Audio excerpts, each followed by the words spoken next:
Okay, at 7 o'clock, we can call the meeting to order.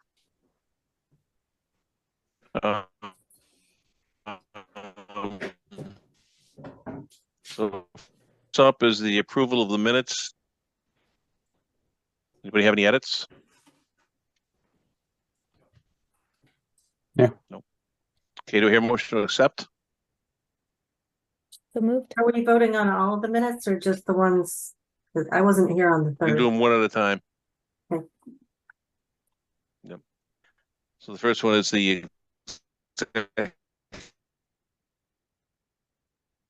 Sorry, you cut out, Mark. session minutes of 13/23. I heard a motion. Is there a second? 2 minutes. I'm cutting out again. Did you say the executive session? I'm gonna have to drop and rejoin. Be right back. Okay.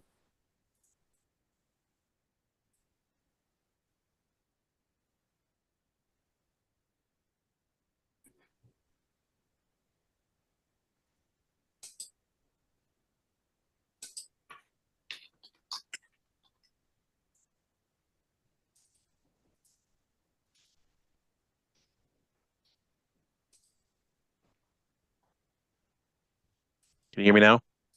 Yeah. All right. So I heard a motion for the 7/13/23 executive session minutes. So Looking for a moved. second. Second. All right, all in favor? Zulik, Yes. Barrington, Yes. Upton, Yes. Smith, Yes. Passamato. Yes. We definitely have something going on here with the Zoom internet.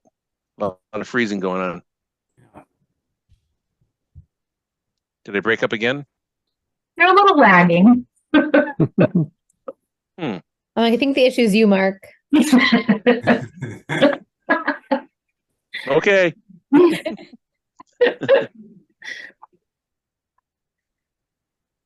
All right, next is the open session minutes for the same date, 7/13/23.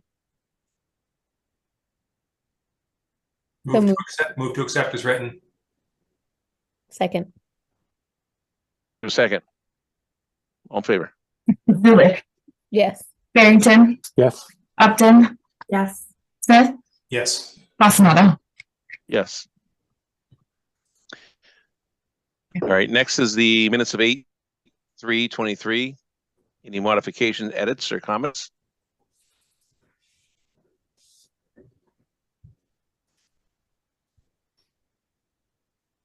No?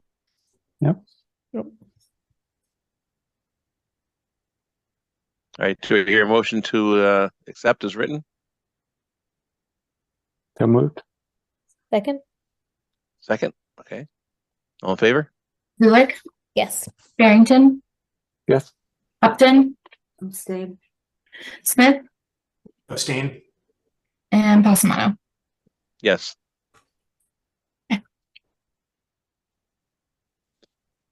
Okay, next up we have 7 p.m. Request for determination of applicability, 19 Parkerville Road, map 43, lot 72. Replacement of a failed septic system.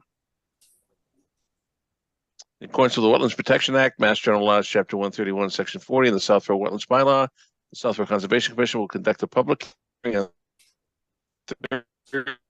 Thursday, August 24th, 2023, for project 92 for the applicant and owner David Klein. The project description is replace a failing septic system. Dan McIntyre representing the Kleins. Good evening. Share my screen here. Can we all see the plan? Yes. Yes. So this is 19 Parkerville Road. Just to orientate you, Parkerville Road is over on the right-hand side of the plan. The lot is fairly rectangular shape here. Driveway off of Parkerville Road. the house is kind of centered in the lot. Well is in the front yard. The existing septic system is out in the backyard here. They are experiencing problems with the existing system. It appears to be the original system from the early 1970s. It's just reached the end of its life and is starting to cause them problems, so they need to replace it. We had Goddard Consulting go out and delineate the various resource areas out there. And there are a couple of them. I'll start with the bordering vegetated wetlands back here. They're actually located off the property. The rear property line is right back here. But these were delineated and they have their associated 20-foot buffer zone, which doesn't quite extend onto the lot. And then a 100-foot buffer zone, which gets up into the backyard. Lucas had a couple of comments on the delineation, and we changed those to the Lucas recommendations, which is this dotted line right here. They moved a couple of flags further up, but doesn't really impact the design at all. In addition to the wetlands, there is a perennial stream on the adjacent parcel, and that has an associated riverfront area, 100-foot in riparian area and the 200-foot riverfront area. For a septic system replacement of this age, the riverfront area does not apply under the Wetlands Protection Act, but we thought it was prudent just to show you where those lines are. Across the street is water supply reservoir. Under Title V, there's a 400-foot setback to that. And that's this line right through here, kind of through the backyard. That's 400 feet off the reservoir. And then the bulk of the property is within the 100-year floodplain, which is defined by a specific elevation from the FEMA flood study. And that's elevation 260.4, which is this red line right in here. Everything on the downside of that is floodplain. Where we're proposing to put the septic system is above the floodplain elevation. So what we're proposing is to tie onto the existing sewer pipe coming out of the house, put in a new septic tank, approximately about where the existing septic tank is. We'll pipe that to a second smaller tank, which will have a pump in it, and then we'll pump up to a leach field here, which we're putting in essentially the same location as the existing leach field. As I mentioned before, we're just inside the 100-foot buffer for part of the leach field. The tanks out here, the septic tank are outside the buffer zone of the wetland. What else do we have here? We are putting up erosion controls along here to prevent any sediment from leaving the work site. Construction access will be off the driveway through here outside the buffer zone until we get up to the leach field. We will be in the 100-year floodplain for the construction access. It's currently mowed lawn there now, and this will be restored to the exact same grade, so there'll be no impact on flood storage from that activity. And as I mentioned, the system itself is outside the floodplain, so there'll be no impact from the construction in that as well. And I think with that, we could open it up to any questions the commission may have. All right, thank you. One question I have is that, are you looking for confirmation of the wetland boundary? We are not. Under the request for determination, we weren't asking for that. We feel that it's far enough away that even if it changed a little bit, it doesn't really impact anything. And we did base these buffers here on the Lucas comments. Okay. All right. Why don't we hear from Lucas Environmental before we open it up to the other commission members? Good evening. I think a lot of the points in my review memo have been touched on. There were several suggested revisions to the wetland line, which appeared to have been done on the revised plan. I also noted that the area south of the property, south of the property line, consists of a grassed area that's being mowed. That's on town property. I'm not sure who's been mowing that, but I did observe some wetland vegetation coming up in there, some sedges, and I did some augering, and there's some hydric soil that extends north of the perennial stream into that grassed area, and connects down roughly down to the delineated BVW shown on the plan. That would extend some buffer zone, I believe, onto the site, but I don't know that it would cast the buffer zone into the proposed septic system area.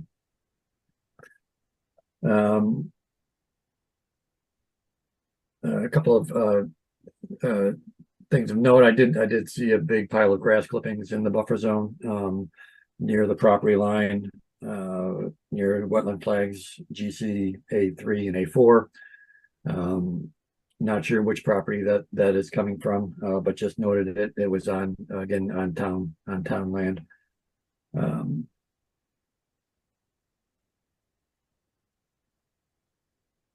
I think all the other items that I had mentioned in my memo were brought up. And I know that some responses were submitted, a revised narrative and a revised WPA form were also submitted. I haven't had a chance to look at those closely, but I do note that they were revisions were submitted. That's the extent of my comments. All right, thank you. Any other questions or comments from board members?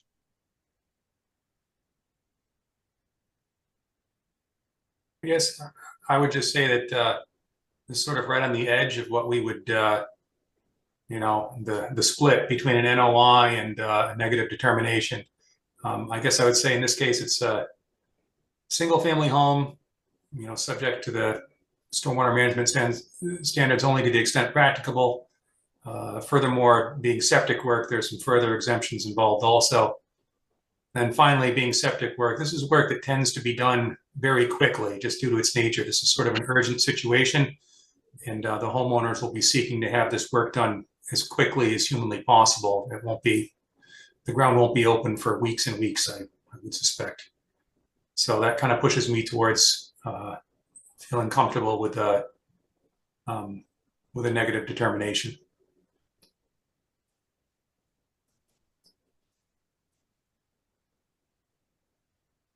All right, thank you. Any other comments?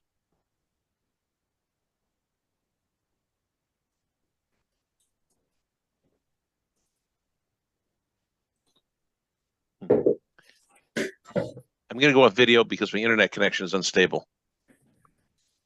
Can you still hear me? Yeah. Yeah, not sure what's going on here. So Ben, I'm leaning towards your line of thinking here as well. So when do you plan on, replacing the system? As soon as we get your permission and the Board of Health permission. They've had the plans as long as you have. I haven't heard back from Dennis yet, but the clients have already received quotes for this work, and they'd like to try to get it done as soon as possible. Yeah, and I believe Barbara and the Board of Health will be sending out that approval shortly. I think Dennis did it right. Just so you know, I checked with her this afternoon. Oh, great. Thank you. Right. So based on that and comments and discussion, I think looking for a Motion for a negative determination? Do you want to ask public comment? Oh, I'm sorry. Yes. Is there anybody from the public that would wish to comment on this application? Not seeing any hands. Yeah, please raise your hands and Melissa will let you in. Nothing. Nothing? Okay.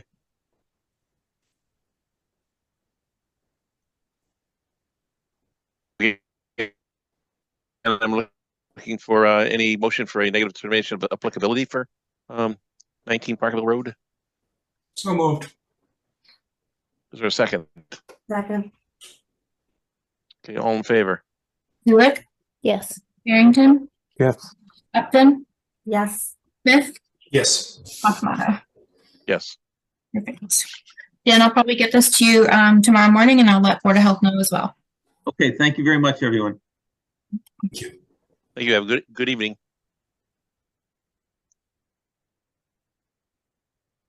Okay, next up is notice of intent, 5 Cordoville Road, map 54, lot 23. Demo of existing single-family home, construction of new single-family home, and associated site work and utilities. In accordance with the Wetlands Protection Act, Mass General Laws, Chapter 131, Section 40, the Southfield Wetlands Bylaw, the Southfield Conservation Commission will conduct a public hearing on Thursday, August 24th, 2023 at 7:10 p.m. via virtual Zoom meeting. The Commission will consider a notice of intent for a project located at 5 Cordoville Road, map 54, lot 33 for the applicant Tim Black. The project description is demolition of his existing single-family home and construction of a new single-family home with associated site work and utilities. Right. Vito Colonna, Cornerstone Engineering, here on behalf of the applicant, Kendall Holmes. Sorry to share my screen. Let's see. Okay.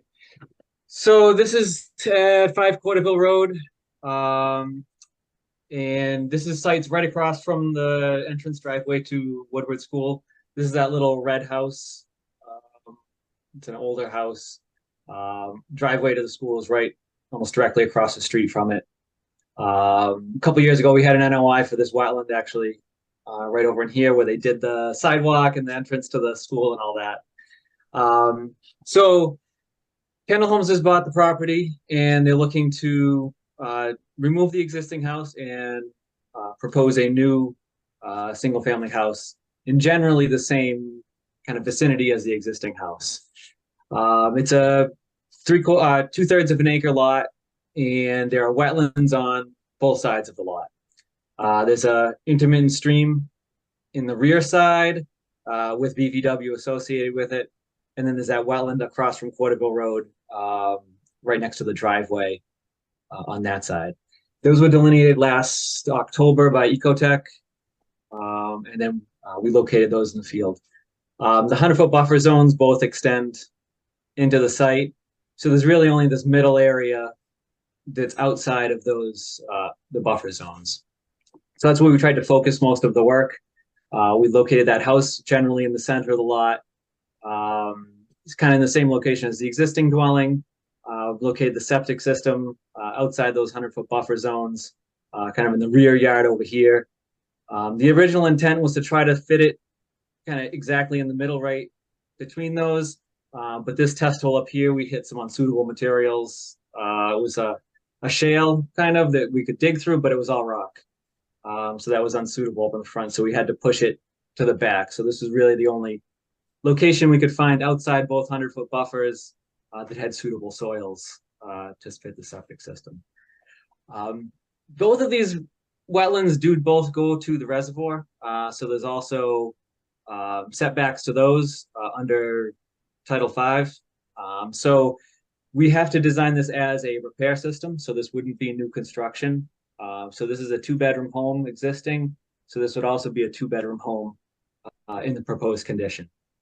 So it would be a kind of a smaller home in that new construction. So we have to meet those standards. So we have to comply. There's a 200-foot actually setback under if you're new construction. So we only have to go with 100 feet. So that's why we're kind of meeting those requirements there. As far as other work on the site, we're going to take down the existing garage up in that location. and then have the lawn area out into this kind of dash line out in the back over in there. We did get a review from Lucas Environmental. We've done a lot of those items. I didn't give you a new plan just because we just kind of finished them. So we'll update that for the next meeting. Some of the flags out in the back here had fallen down or been taken down, one or the other. So we went out and refreshed those flags. Flag A7 at the bottom was recommended to move uphill 4 or 5 feet. So we've done that. And then a flag on the other side also needed to be refreshed. I think we've done that. There was a question whether there was a chicken coop in the back, whether it was on-site, off-site. We went and located it. It's right down in this location. I have it on my other screen, but I figured I wouldn't give you the plan you have. It's only about 6 inches into the site. It's the neighbor's chicken coop, but it's right down in this location. Let's see, what other comments did we have? There was comments about invasive management. There are a lot of invasives back here. If anyone else has done a site walk out there. And Ecotech was actually working on a invasive management plan during construction and would have that for the next meeting as part of the updated submittal. And they were also going to update the BVW delineation forms. I think there's some newer forms out lately. And let's see. There was a question about the buffer zone impacts and mitigation proposed for that. And Ecotech was also working on that as part of that invasives management plan. They were going to look at potential mitigation measures, possibly, more invasives removal or something like that. Just some more mitigation that they could offer for some of this work out in that buffer zone. So we do have some extra materials that would be coming into you in the next week or so. And then just a couple of the smaller items like adding setback distances. We've had those on the newer plan, just distances from the structures to the wetlands. And then showing the proposed tree lines. So I think we're going to have all those items coming up. Obviously, we don't have them on the plans in front of you, but they should be before you at the next meeting. So I think that's all I have. I can hand it back over. Oh, I think you're muted, Mark.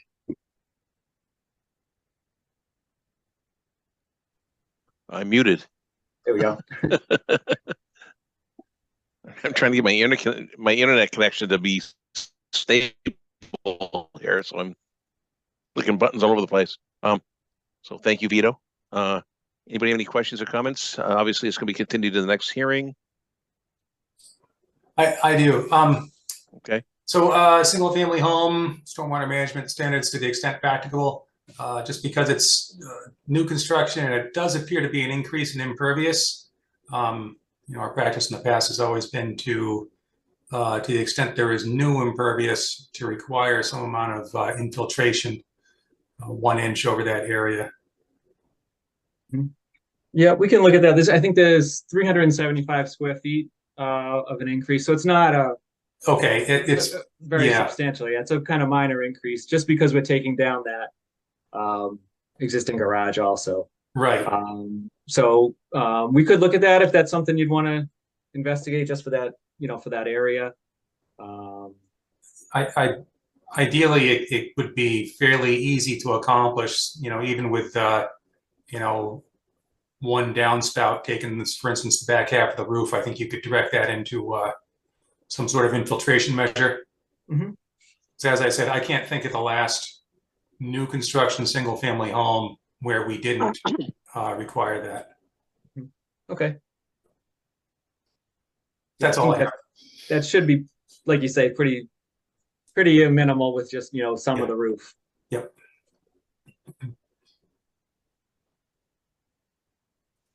Any other comments? I guess one question. The driveway, it says gravel driveway. Is that existing or the new one that's going in? Yeah, so it's the existing one is gravel, and then the proposed one will be paved. So they're kind of in the same general location, so that's the existing label underneath. But this would be paved for the new one. Okay, thanks.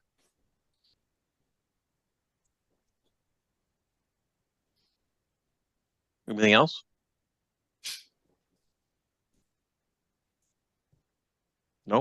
All right, I'll open up to the public. Please raise your hand and Melissa will let you in if you have any comments or questions. There is one, so I'm going to allow Dan to speak. You should be able to unmute yourself now, Dan. Okay, there you go. Can you hear me? Yes. Ah, very good. Yes. Yeah, I'm Dan Dunio. I'm at 3-Quarterville, and I just want to say that looks good. You know, good work, and looks very responsibly done and respects the site and the size to the site. And I just want to say, very good. Looks good. All right, thank you. All right, so we're going to have to continue. We have some updates of the plan coming back into us. And I think that the Board of Health still needs to weigh in. Yep. All right, so do I hear a motion to continue to the next hearing? So moved. Oh, I'm assuming that the next hearing is when you want to continue to. Should ask that first. Yes, the next hearing's good. Okay. I'll make the motion. Second. All right, thank you. Just a second. Gulick, Yes. Barrington, Yes. Upton, Yes. Smith, Yes. Mafmato. Yes. Perfect. All right, well, thank you. Thanks, All right, yeah. thank you. Okay, next up is notice of intent, 10 Overlook Drive, map 66, lot 40, replacement of a failed septic system.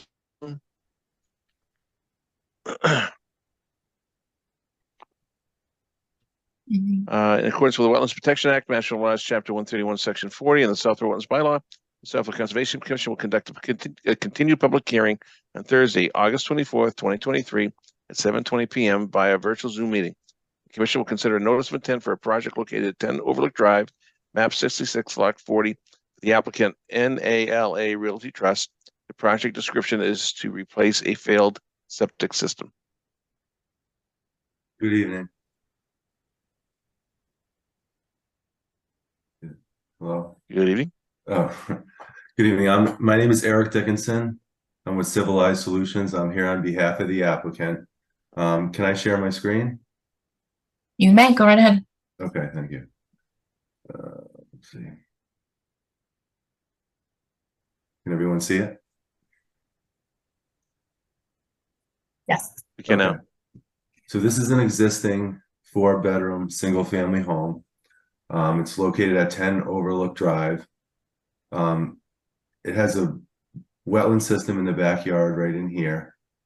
And then there's the 20-foot buffer. There's a pool back there, the 50-foot buffer, and then the 100-foot buffer. The existing septic system is right in this clouded area. The septic tank is beneath where I'm proposing the new tank. Given the lot area, as you can see, and the buffer zones, the lot is only 30,000 square feet. I decided to do my soil testing in this area. I was able to get a system in. It's a DEP approved alternative system called an Elgin. So it's 40% smaller and it's allowed to go closer to the groundwater. There will be not much of a mound at all, maybe a foot, if that. I was able to keep the system for the most part out of the buffer zone. There is a little bit of the overdig and the impervious barrier that will be within the 100-foot buffer zone. The existing tank is, like I said, is going to go where the tank is now. The piping over the distribution box, that's located about 60 to 75 feet from the wetland system. I'm proposing compost filter sock with a construction fence around this entire area, a stockpile area if needed outside the 100-foot buffer. That would be a compost filter sock as well. At the end of the day, close of business, it would be encircled. Access will be gained from this area. It's all lawn area. Like I said, this is all lawn. And given the soil type that I encountered, I wouldn't have been able to fit anything in this area. So I did the best I could, and the systems worked out right in this area. And that's about all I have.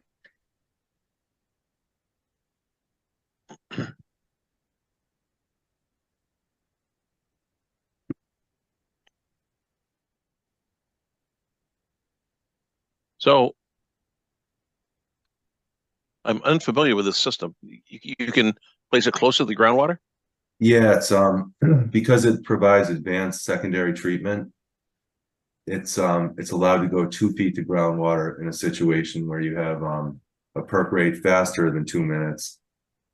Or if it's less than 2 minutes, you have it, you have to go 3 feet to groundwater versus you can go 3 feet to groundwater versus 5 feet.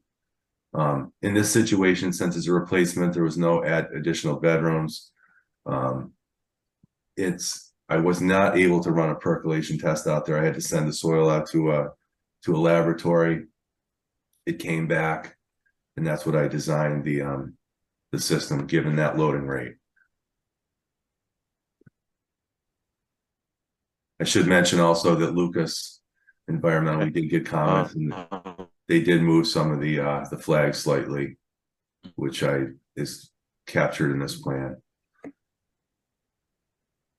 The soil absorption system continues to be outside the. Okay, we'll ask them for their input in a second. Okay. Yeah. So we're still waiting on Board of Health comment from this. Is that right, Yes. Melissa? Yeah. Okay. Okay. And Lucas Environmental, based on your comments and so forth and changes, are you now satisfied? Yeah, it looks like the changes were made to the wetland flags that were recommended.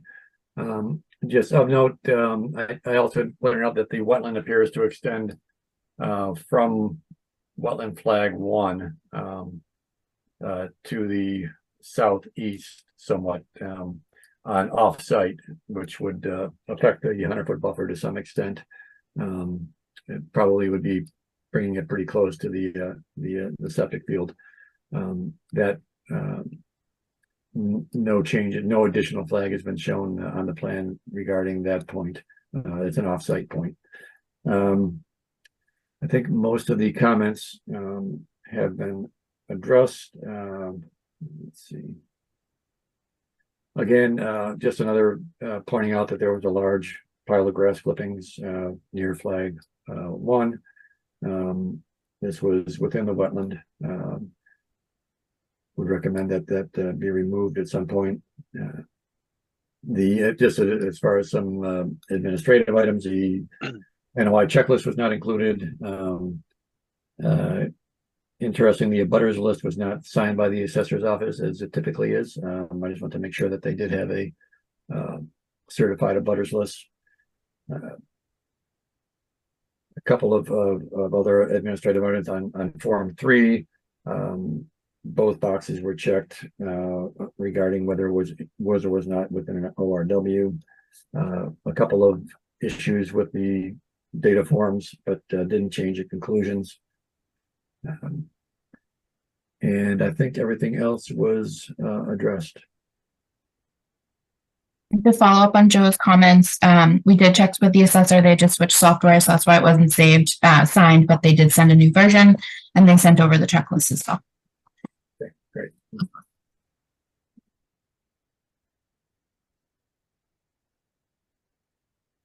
Okay.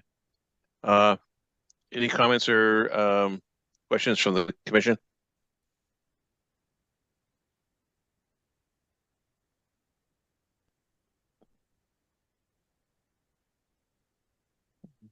Appears no. All right, so we're going to continue. You want to ask any public? So do we hear a motion to do? Oh, I'm sorry. Sorry. Again. Thank you, Melissa. Keep me honest. Any comments or questions from the public? Just raise your hand and Melissa will let you in. There, it looks like there was one. There is one. So Tom, you should be able to unmute yourself. Thank you. Tom Akuya, 12 Overlook Drive. Way it's presented, I am the property to the right-hand side there along the property line. Eric, I think you mentioned something about there's going to be a mound of a 1 foot higher than the current grade. How are you going to adjust with the water runoff? The house itself in the back right-hand corner, that's where a downspout is. And also, because I know the property, I've been there for a long time, they have an interior sub pump within the basement, and it also brings out water in the front right-hand side. Where is all that water going? And it will be flushing back into the wetlands, going from right to left? How is that addressed? I was not aware of a sump pump discharge in that area. If you were actually on the property, you would see it. Yeah, okay. I'd have to talk to the owner, how he plans on addressing that.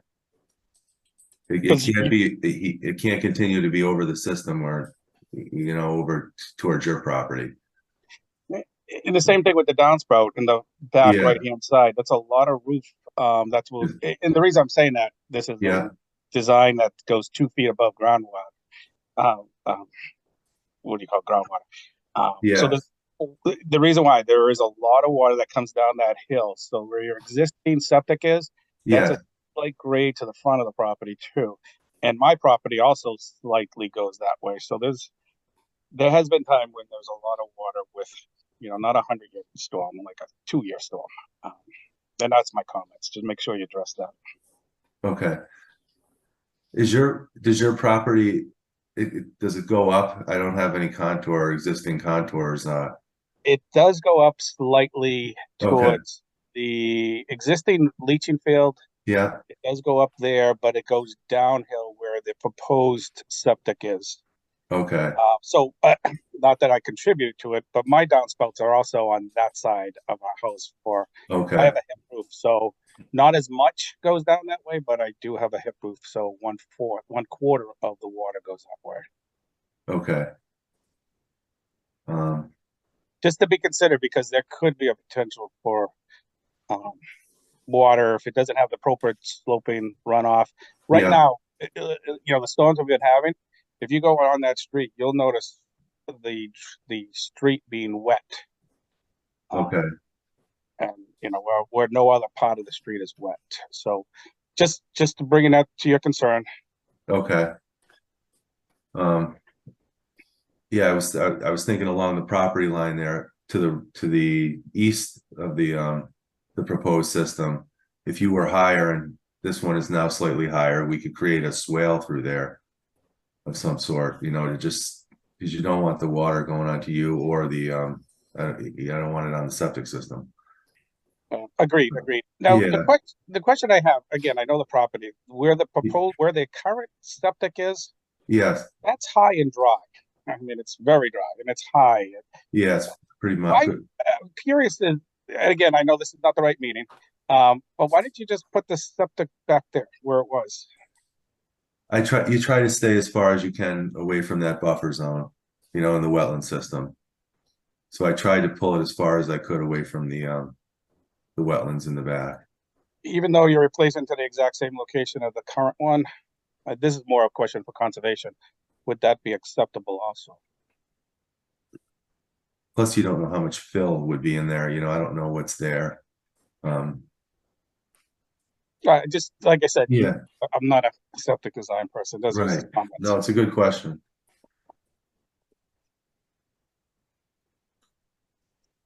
That's all. Thank you. Thank you.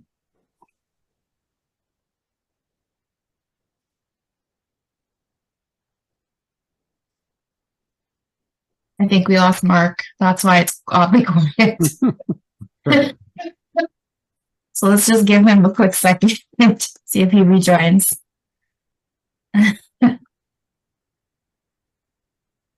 Mr. Dickinson, as we were speaking, I was looking at the Google Street View, and it appears that the grading will be amenable to getting the water out of the way of that area. It appears the low spot is right along the property line, and it's just to each side towards each house. So I don't think you'll have much trouble shifting things away. Excellent. Okay. Yeah, I can't remember when I was out there in May. It's been a while. Ben, Mark has turned it over to you in the meantime. He got a blue screen. Sure. I see Mr. Marcoulier has his hand up again. You should be able to unmute, Tom. I'm sorry, I didn't know I was on mute. So Ben, when you did the street view, you see the big tree that is now gone, and in front of the house and the tree. That's also in the front of the house. Those are all gone. So if you drive there or go there, you can actually see it a lot better. Oh, okay, great, great. I will say, in terms of you had asked about the relocation of the septic system. I'm a civil engineer myself. It's when you're replacing a system, it's always preferable to go to a place if there is a place where you can site it that hasn't had a system previously. It's almost always preferable to do that in terms of a system that's going to have greater longevity.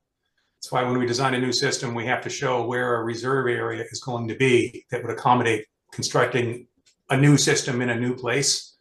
You can, if there are no other options, you can replace in situ, but the worry is always, well, there's a reason that it failed in this location. Is it going to happen again? So that's sort of the standard answer to your question. Makes sense. Thank you. So I see Mark is still having technical difficulties here. It sounds like we're looking at a continuance anyhow. And so 1, 2, 3. Oh, 4. Okay, so we're looking for a motion to Mr. Dickinson Yes. to our next meeting. Is that 3 weeks from now? What's the continuance for? I'm sorry. Melissa, I recall Mark saying there's going to be continuance. Is that? I wanted to continue just to get some comments from Board of Health, especially okay. that one I'm familiar with. Okay, thank you.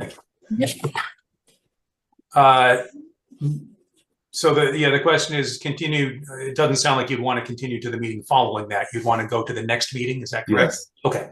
Thank so you. we're looking for a motion to continue to our next meeting. Sorry about that.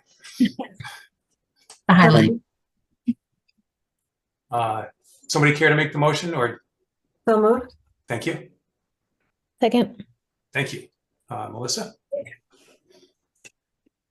Sorry, Zulik, Yes. Barrington, Yes. Upton, Yes.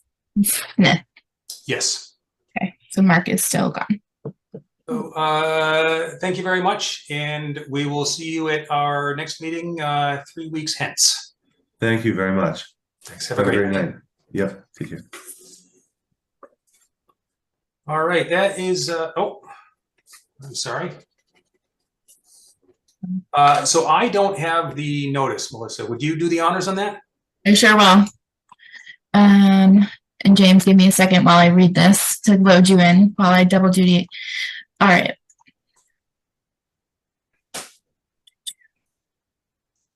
Nice.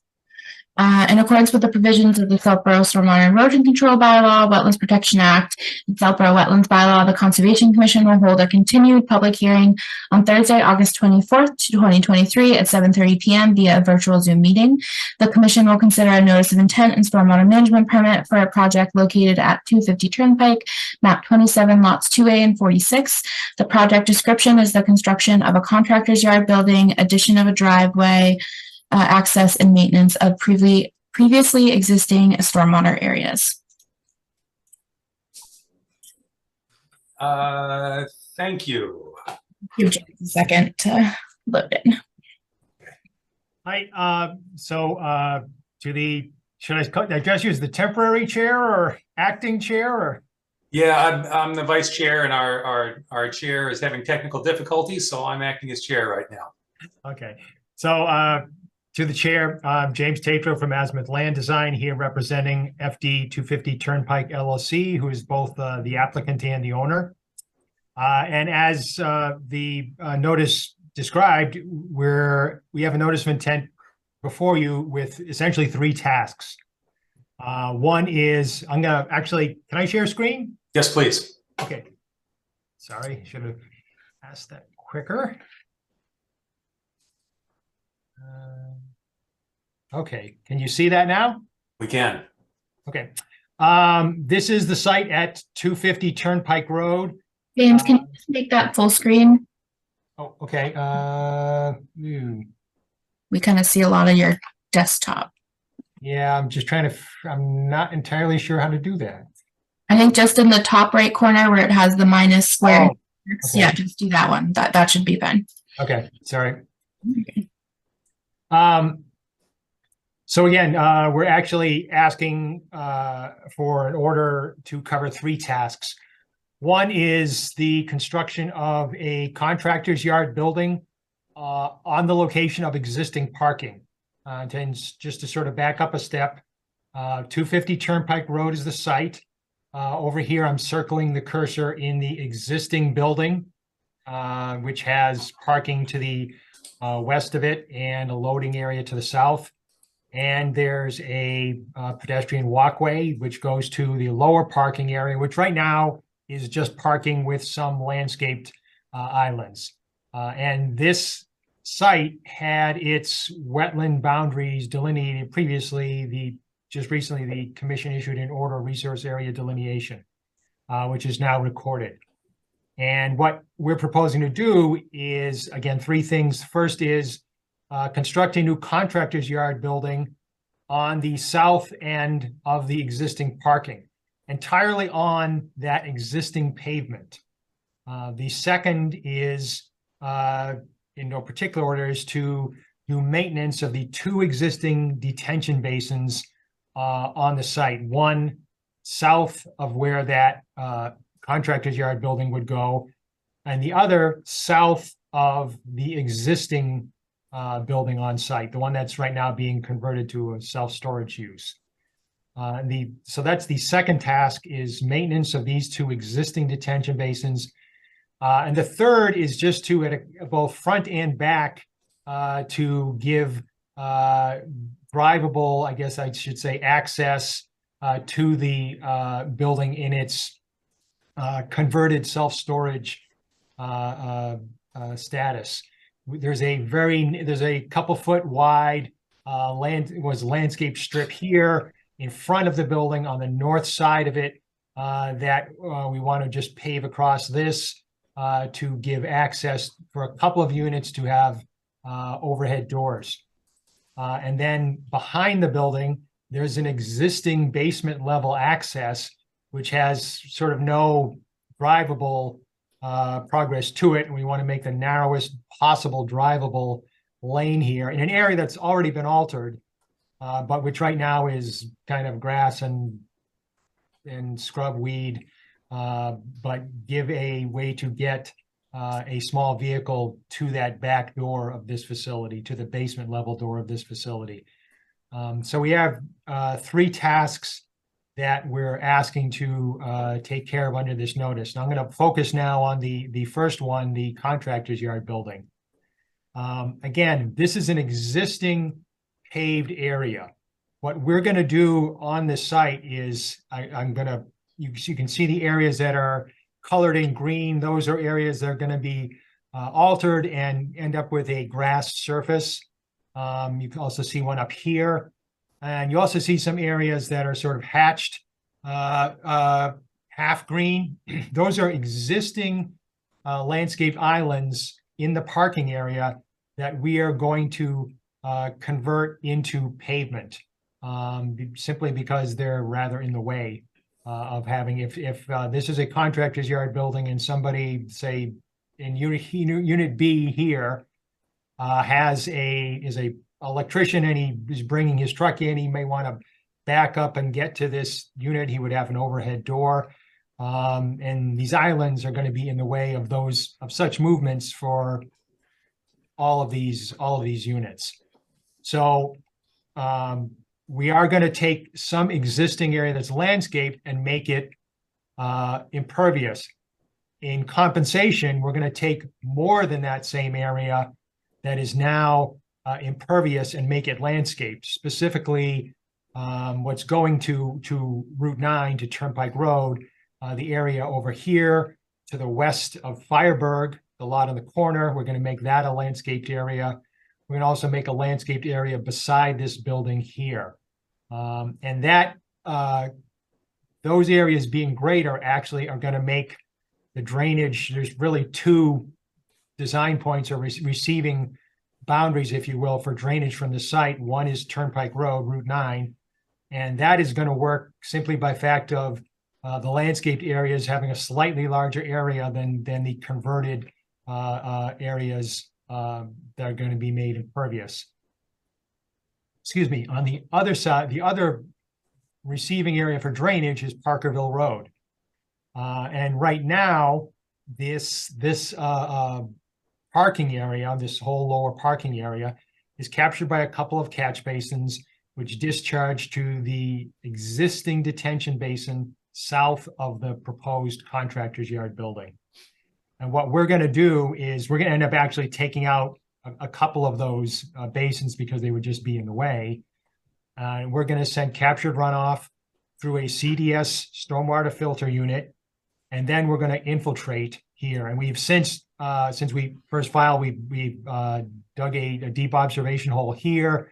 We found this area actually off the east side of the parking was actually 5 feet of fill before you got to natural material, and actually was better than we would have first guessed or expected quality.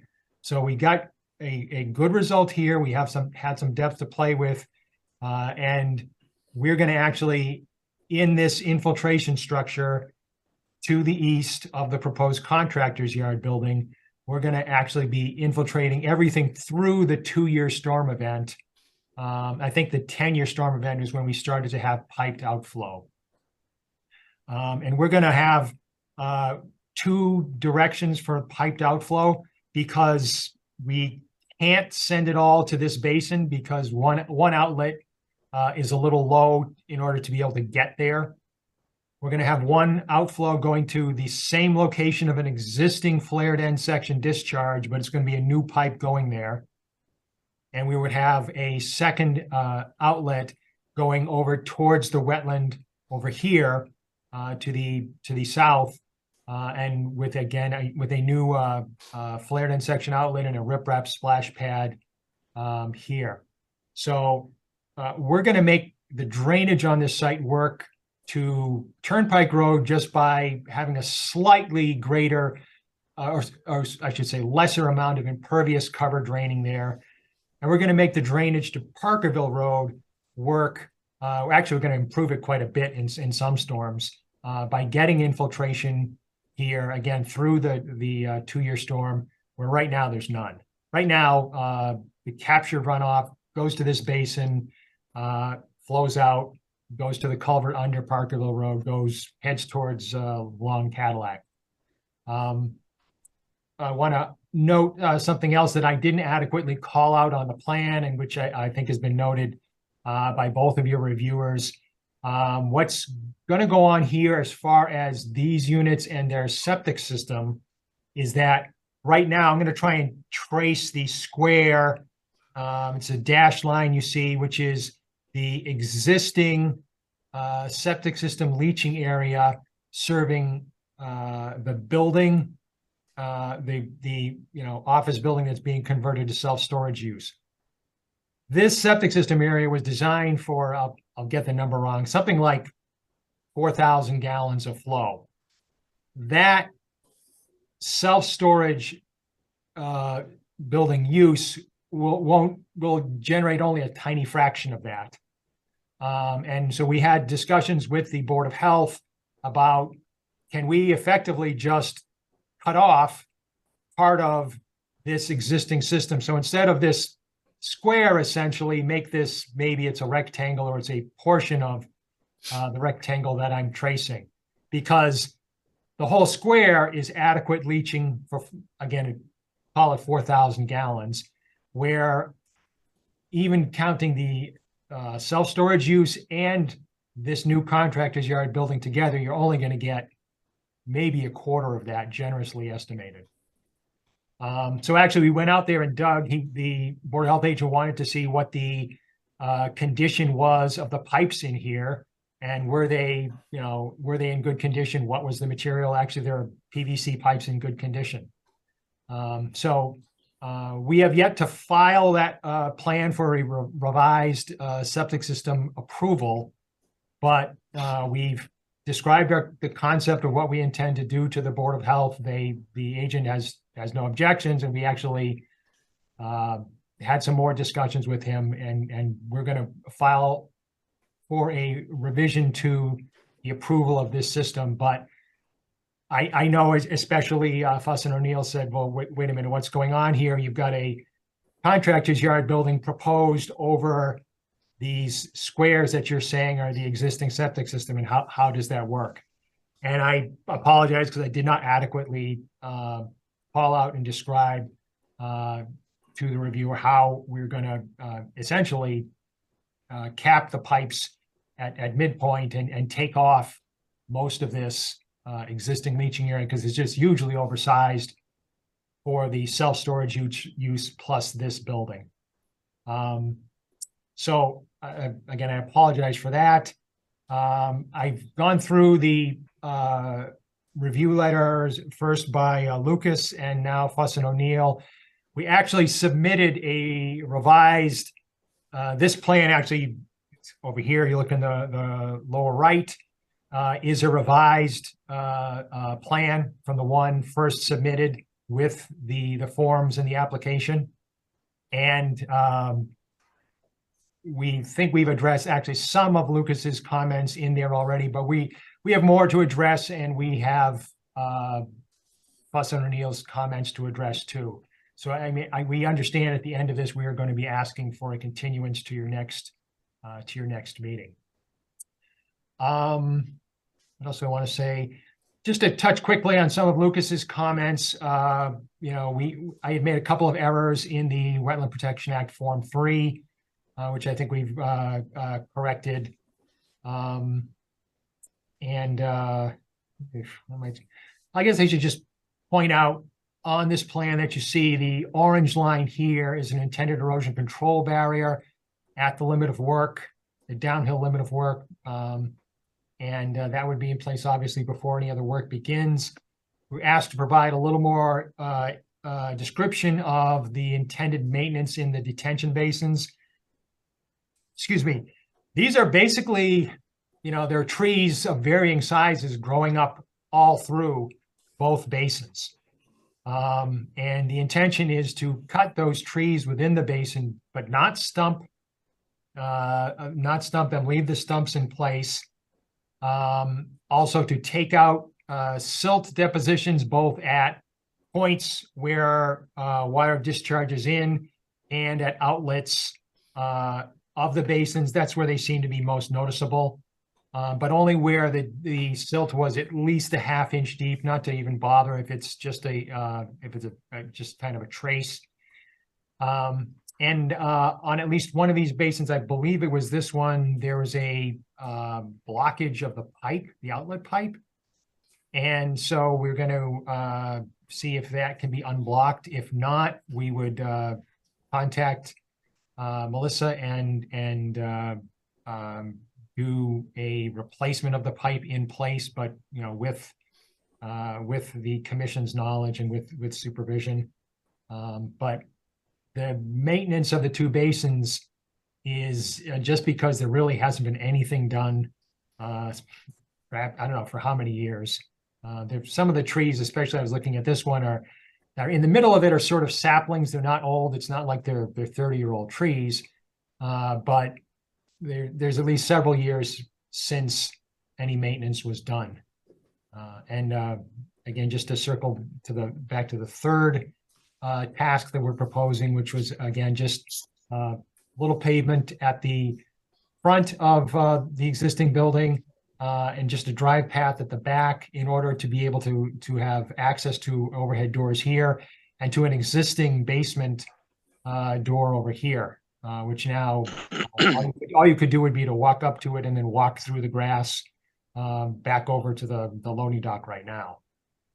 So I guess I'm sure I'm forgetting multiple things I would wish to be including in the presentation, but I'll just stop there and ask if there are any questions. Thank you, Mr. Tetra.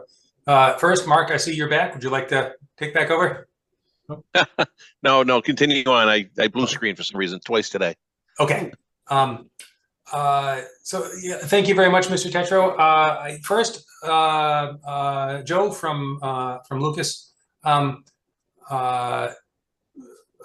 First, if you wouldn't, I think it'd be appropriate to quickly go through your comments, and I have a couple of questions perhaps after that. Sure. I think some of the comments were touched on, but I'll go through more or less item by item. We did note that under the overhead that was issued, the detention ponds were determined to be BVW. And that was not noted. The project had indicated that it was a buffer zone only project, but there will be BVW impact within those basins.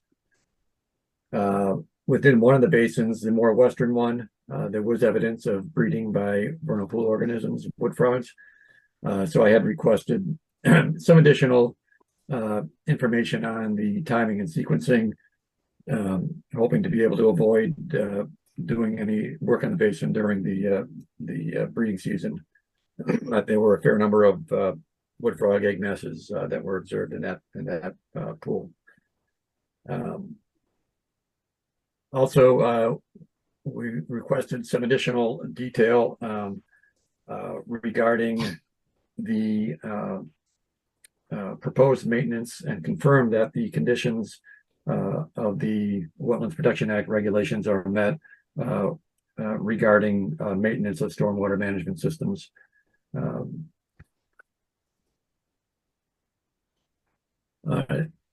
Also, there is some work proposed within the 20-foot buffer.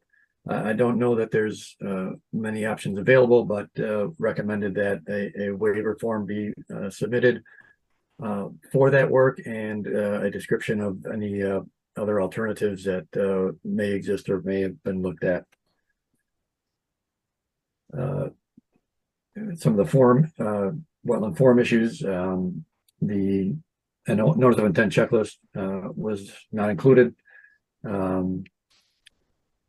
On WPA Form 3, it was indicated that it was not within an outstanding resource water, which is incorrect. It is within the mapped watershed.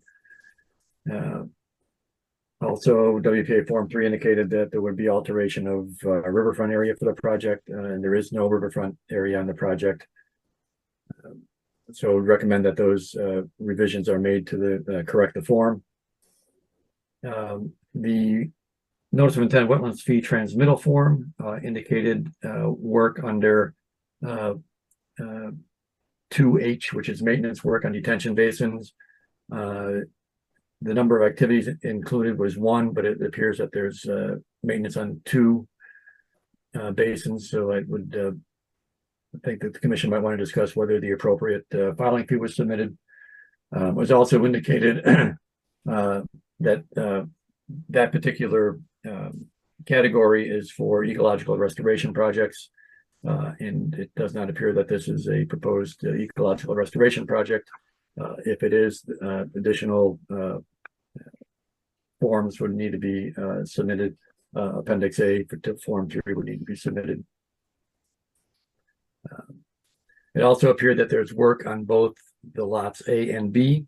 Some of the detention work for the Eastern Basin is on Lot B. It did not appear as if the abutters within the required distance from Lot B had been notified based on the abutter, the assessor's map, and the notified abutters that were provided in the filing. And I think that pretty much covers my comments. Thank you, Joe. We go kind of in reverse order here. The abutter notification, if that wasn't done properly, then it would not be appropriate for us to continue going forward here. I don't think the filing would have been complete. Mr. Tetro, have you had the opportunity to look into that at all? Yes, and I believe we did send to all the 300 foot abutters of the 2. I checked it actually against our the list from the site plan filing, which was the same names. And that was a 300-foot of the entire site, including both parcels. Okay, great. Okay, good.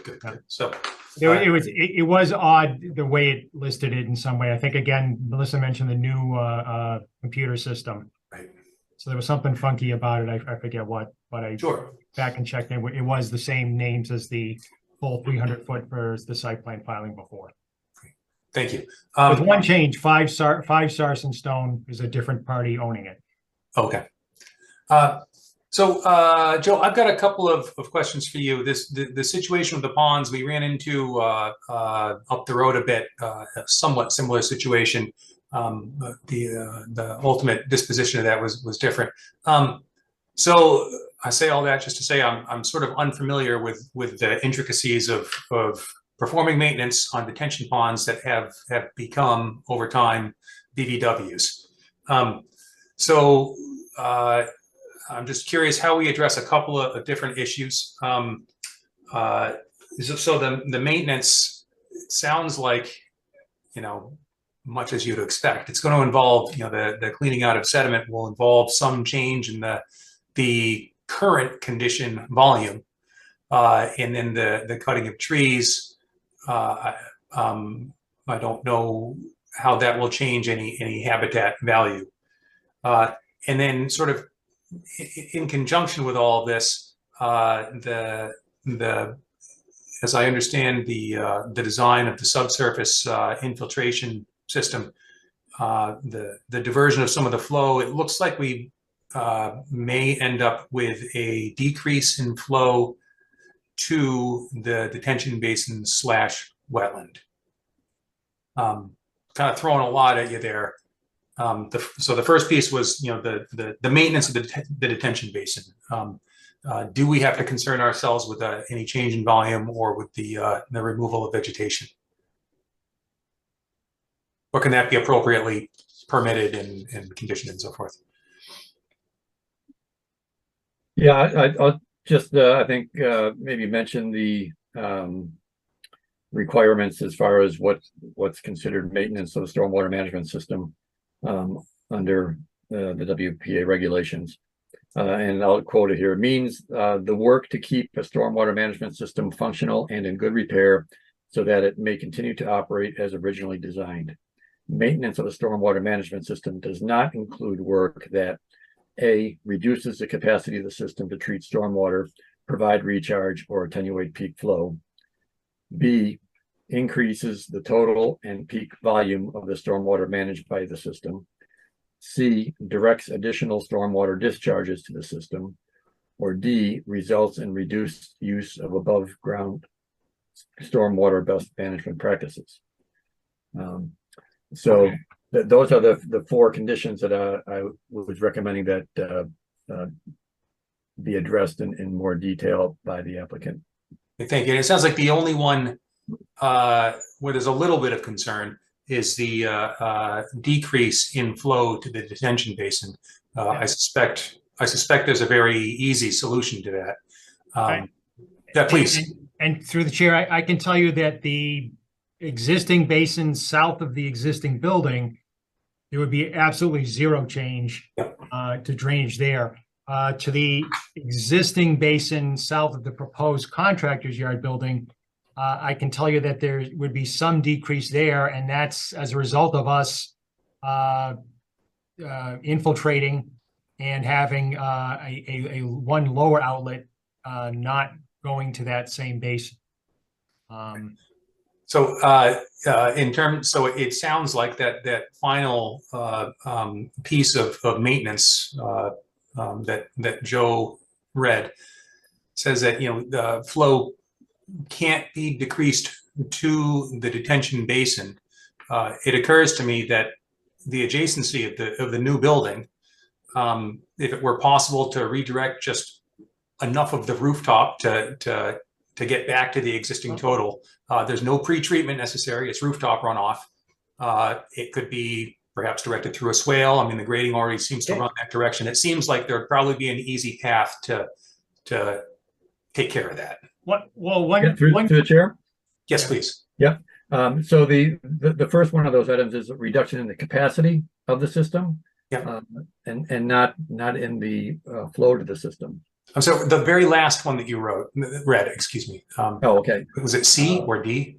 D, results in reduced use of above ground stormwater best management practices. Oh, excuse, I didn't hear those Yeah. last 3 words. I just heard above ground stormwater detention. Yeah. Excuse me. Okay.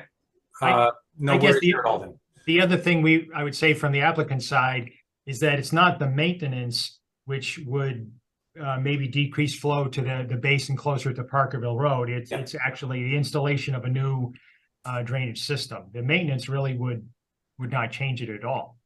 Correct. Yeah. No. The extra concern I'm paying here, Mr. Tetra, is simply this situation of a detention basin that is also a BVW is something that the commission just doesn't have a ton of experience with. So I'm going into it kind of an excruciating detail here, but it sounds like there aren't, in fact, any worries. I just wanted to make sure that we didn't miss something. That's all. Fair enough. So with that all being said, any questions, comments, concerns from the commission? So I had a question about the basins. If they are BVWs, it doesn't appear that they have buffer zones, the 20-foot no disturb or 100-foot around them. Is that an omission from the plan, or is that do they have some special status for that? You're correct. That is an omission from the plan. I only saw it as you mentioned it. I apologize. Okay. Because we weren't trying to dodge the fact of the proposed discharge from the infiltration structure being within 20 feet, but albeit at the exact same place as an existing discharge. But you're right. The plan should reflect the 20-foot offset there as well as the 100 feet away. You're right. It probably puts a lot of the contractor yard building into the 100-foot buffer zone if that's. It was already 100 feet from the existing wetland at the southeast corner of it, over here, and actually at the west end of it from the other wetland, the wetland running between the parking area and the building. So it didn't change its status under, especially for filing fee, but you're right, it'd certainly be more into it. Thanks, Kevin. Anything else? I would just add to that the fact that the basin is a wetland has to be taken into consideration.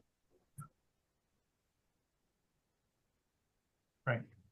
For the setbacks. Right. Yep. Okay. Melinda, Liz, questions, comments, concerns? I was interested earlier on when there was commentary about planting grass. I'm wondering if there would be consideration of planting native species in some of those areas where plantings are contemplated.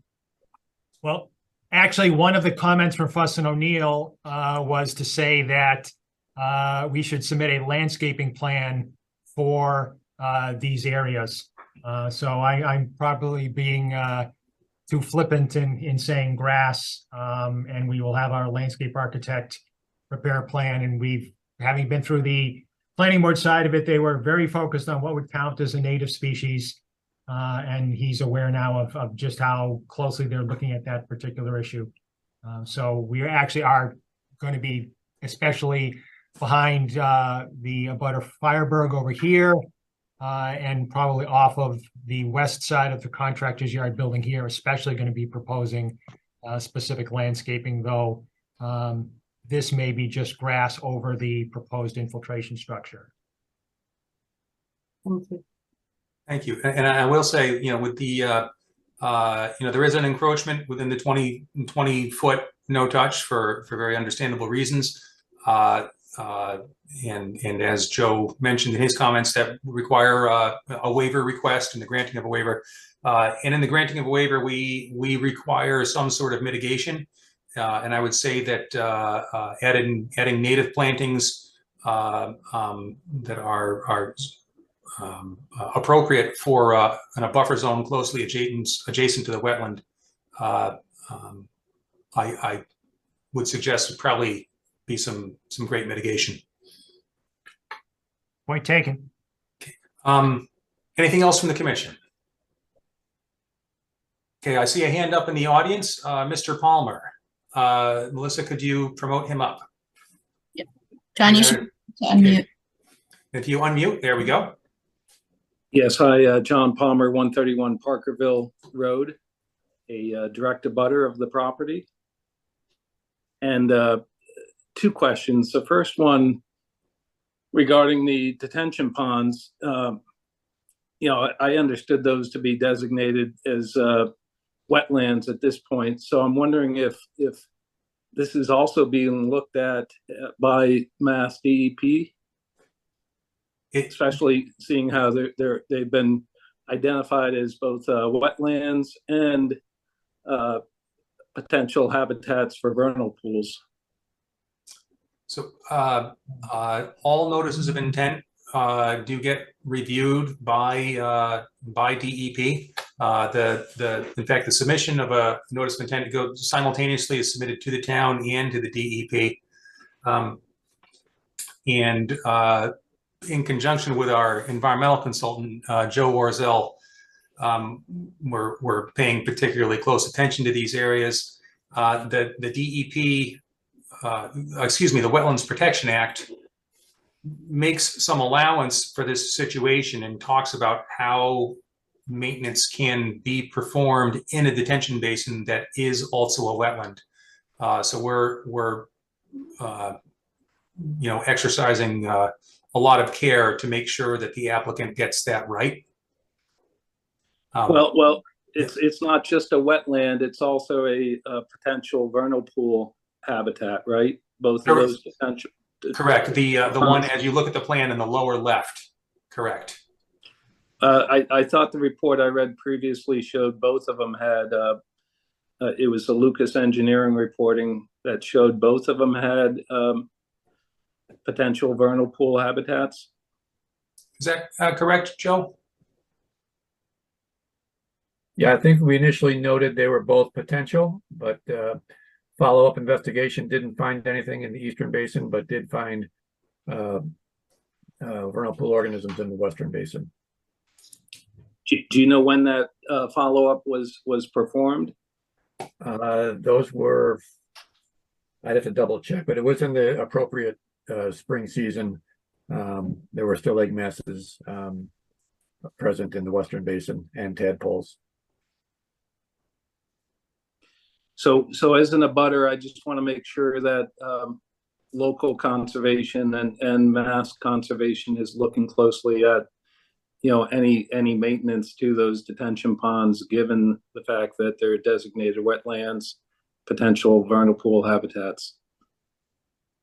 Indeed, and within Mr. Orzel's comments to us, he mentioned, in fact, that care has to be taken with the timing of any maintenance that takes place, so that these vernal pool species are not disturbed. So then my second question would be, as it relates to the contractor's yard building, and I did get notice as an abutter to all of this from Conservation Commission. But I'm recalling back to the special use permit that was approved by the planning board back in December, January timeframe.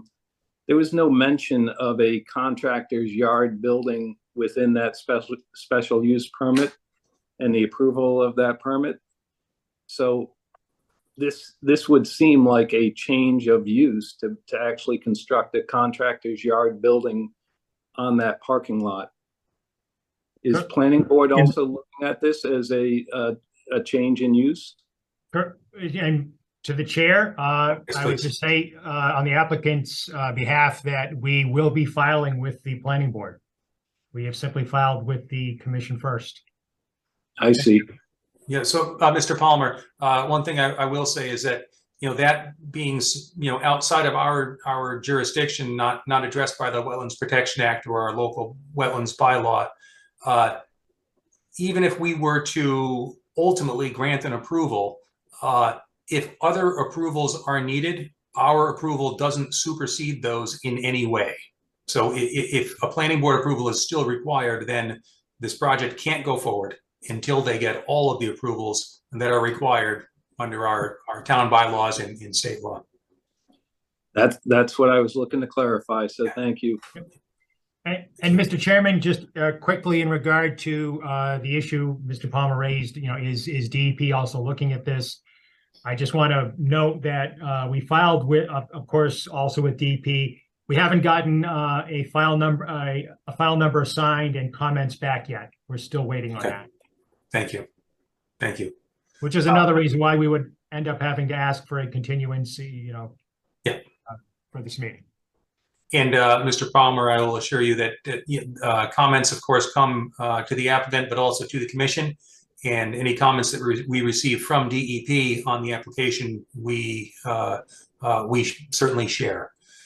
So you will know if there are any from the DEP.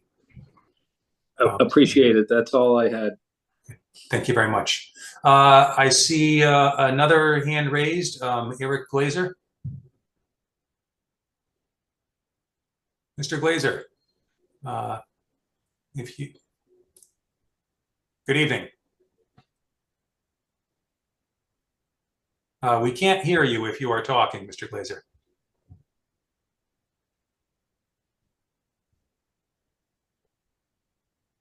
Still no luck. Yeah, Eric, you're unmuted, but there's no audio coming through. If you want to try and jump off and jump back on, I will keep an eye out for you. Can you hear me now? Yes. Yeah. Okay, yeah, sorry about that. Yes, a question to follow on. So where on the property were the frog eggs located? Sorry, I missed that earlier. Lower left-hand corner of the plan, that detention basin. Got it. And I guess as a species, is that, again, just for my own education here, does that fall under a DEP review or some type of conservation, I assume some type of environmental or protected species review, is that correct? It means that detention basin is considered a vernal pool. Okay. And Thank you very much. Yes, and is subject to extra protection. Got it.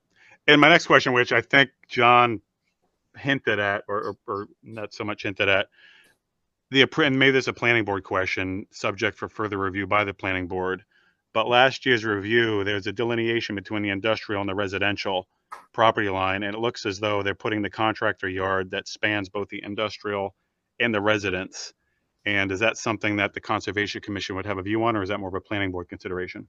Yeah, we don't have the authority or jurisdiction to, but again, as I said to Mr. Palmer, even if we were to approve a plan that is fundamentally flawed from a zoning perspective, the applicant still has to resolve that zoning problem prior to the project beginning. Okay, thank you.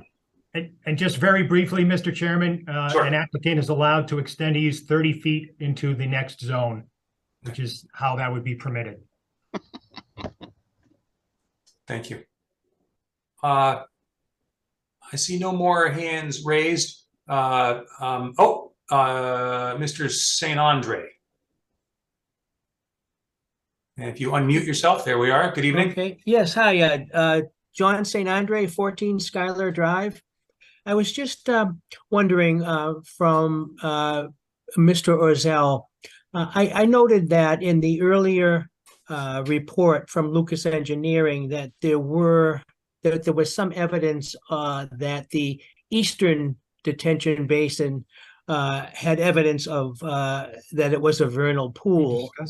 That was reported in the documents that were submitted by the Conservation Commission, but I don't see that the Conservation Commission has reported any update to that, saying what you said, that there was no evidence of that later on. Is there a written document that expresses that, where you've gone back and you investigated it and said that there is no evidence of a vernal pool in the eastern pond? And if there is there a possibility that I may get a copy of that document? Because it just seems to me that if that detention pond on the east has evidence of a vernal pool in there, and then maintenance occurs and machines and whatnot go into that detention pond, aren't they going to destroy that evidence? So that if in fact it is a vernal pool, once they go in and maintain it, all that evidence is gone. Isn't that a risk that we might be taking here? Joe? Yeah. Yeah, this is why I had asked for some additional information on the timing of any proposed work. You wouldn't want to do that work during the breeding season for the amphibians that utilize the pools. It should be done, if it's done, during a dry season after all the breeding activity has been completed, and the organisms have metamorphosed into adults and moved out of the pool area for the most part. Regarding the first part of the question, both those pools, initially we had Lucas Environmental had commented that both pools looked to be potential vernal pools, and the Western Basin more so. I actually saw some activity, some movement that I thought were tadpoles. The applicant's consultant at the time, under the ANRAD, went out and inspected both pools, walked through the pools, did dip netting, and provided evidence in a report of their findings, indicating that they did find vernal pool evidence and egg masses in the Western pool, but did not find anything in the Eastern pond. So is there a written report to that effect, that there was no evidence of that in the Eastern pond? And if possible, could I get a copy of that? Through the chair, I believe that was submitted to the commission by the applicant's consultant and should be in the file. Correct. Yep. And Mr. St. Andre, all correspondence submitted to us through this process is absolutely all public record. Melissa? Yeah, John, if you will send me a quick email, my email's on the town's website, I'd be happy to provide you with I have on that vernal pool reports. Oh, that would be great. Thank you very much. You're welcome. Thank you. I see no further hands raised from the public. I will say the conclusion of tonight's meeting is simply going to be a continuance. So 3 weeks from now, we will be, I should say in the future, we haven't decided when, likely 3 weeks from now, we'll be reopening this hearing, and you'll have every opportunity to ask any new questions that arise, just to give you that assurance. With that being said, any last minute questions, comments, concerns from the commission or from the public? Okay. So, Mr. Chairman, I would request that you please extend this to your meeting on September 14th. Absolutely. Would somebody care to make a motion to that effect? So moved. And is there a second? Second. Melissa? Buick? Yes. Barrington? Yes. Upton? Yes. Smith? Yes. Hoffmeyer? I'm going to abstain because Okay. I had a blue screen. I missed the meeting. Sorry. Okay. Thank you very much. Thank you, Mr. Tetro. Yeah, and members of the public. All right, so Mark, it sounds like you're still having some glitches. Would you like me to continue with the? Yeah, why don't you go ahead and continue? I'm okay.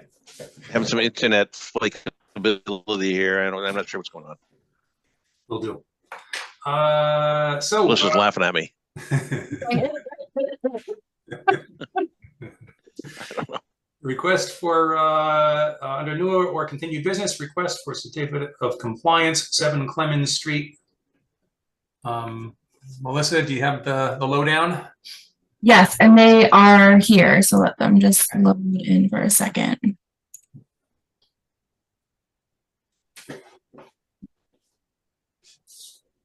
Yes, this is Robert Murphy. I see I come up on the screen. That's good. Hopefully you can hear me. Yes. I represented Chris Tordai with the original notice of intent for this project, and I have worked with him through the permitting process with the Board of Health, septic system, and the water department. The water actually comes from Framingham to the site, so we dealt with the Framingham engineering department as well, relative to the water. What we're asking for, we provided information on the as-built plan and a request for a certificate of compliance for the completed project. Some questions have come up relative to some alterations that were made to the project during construction. And I submitted a letter, I gave a letter to the owner. I assume that you got a copy of it. Basically, there are a couple of issues that came up during the course of construction that required some changes to the site.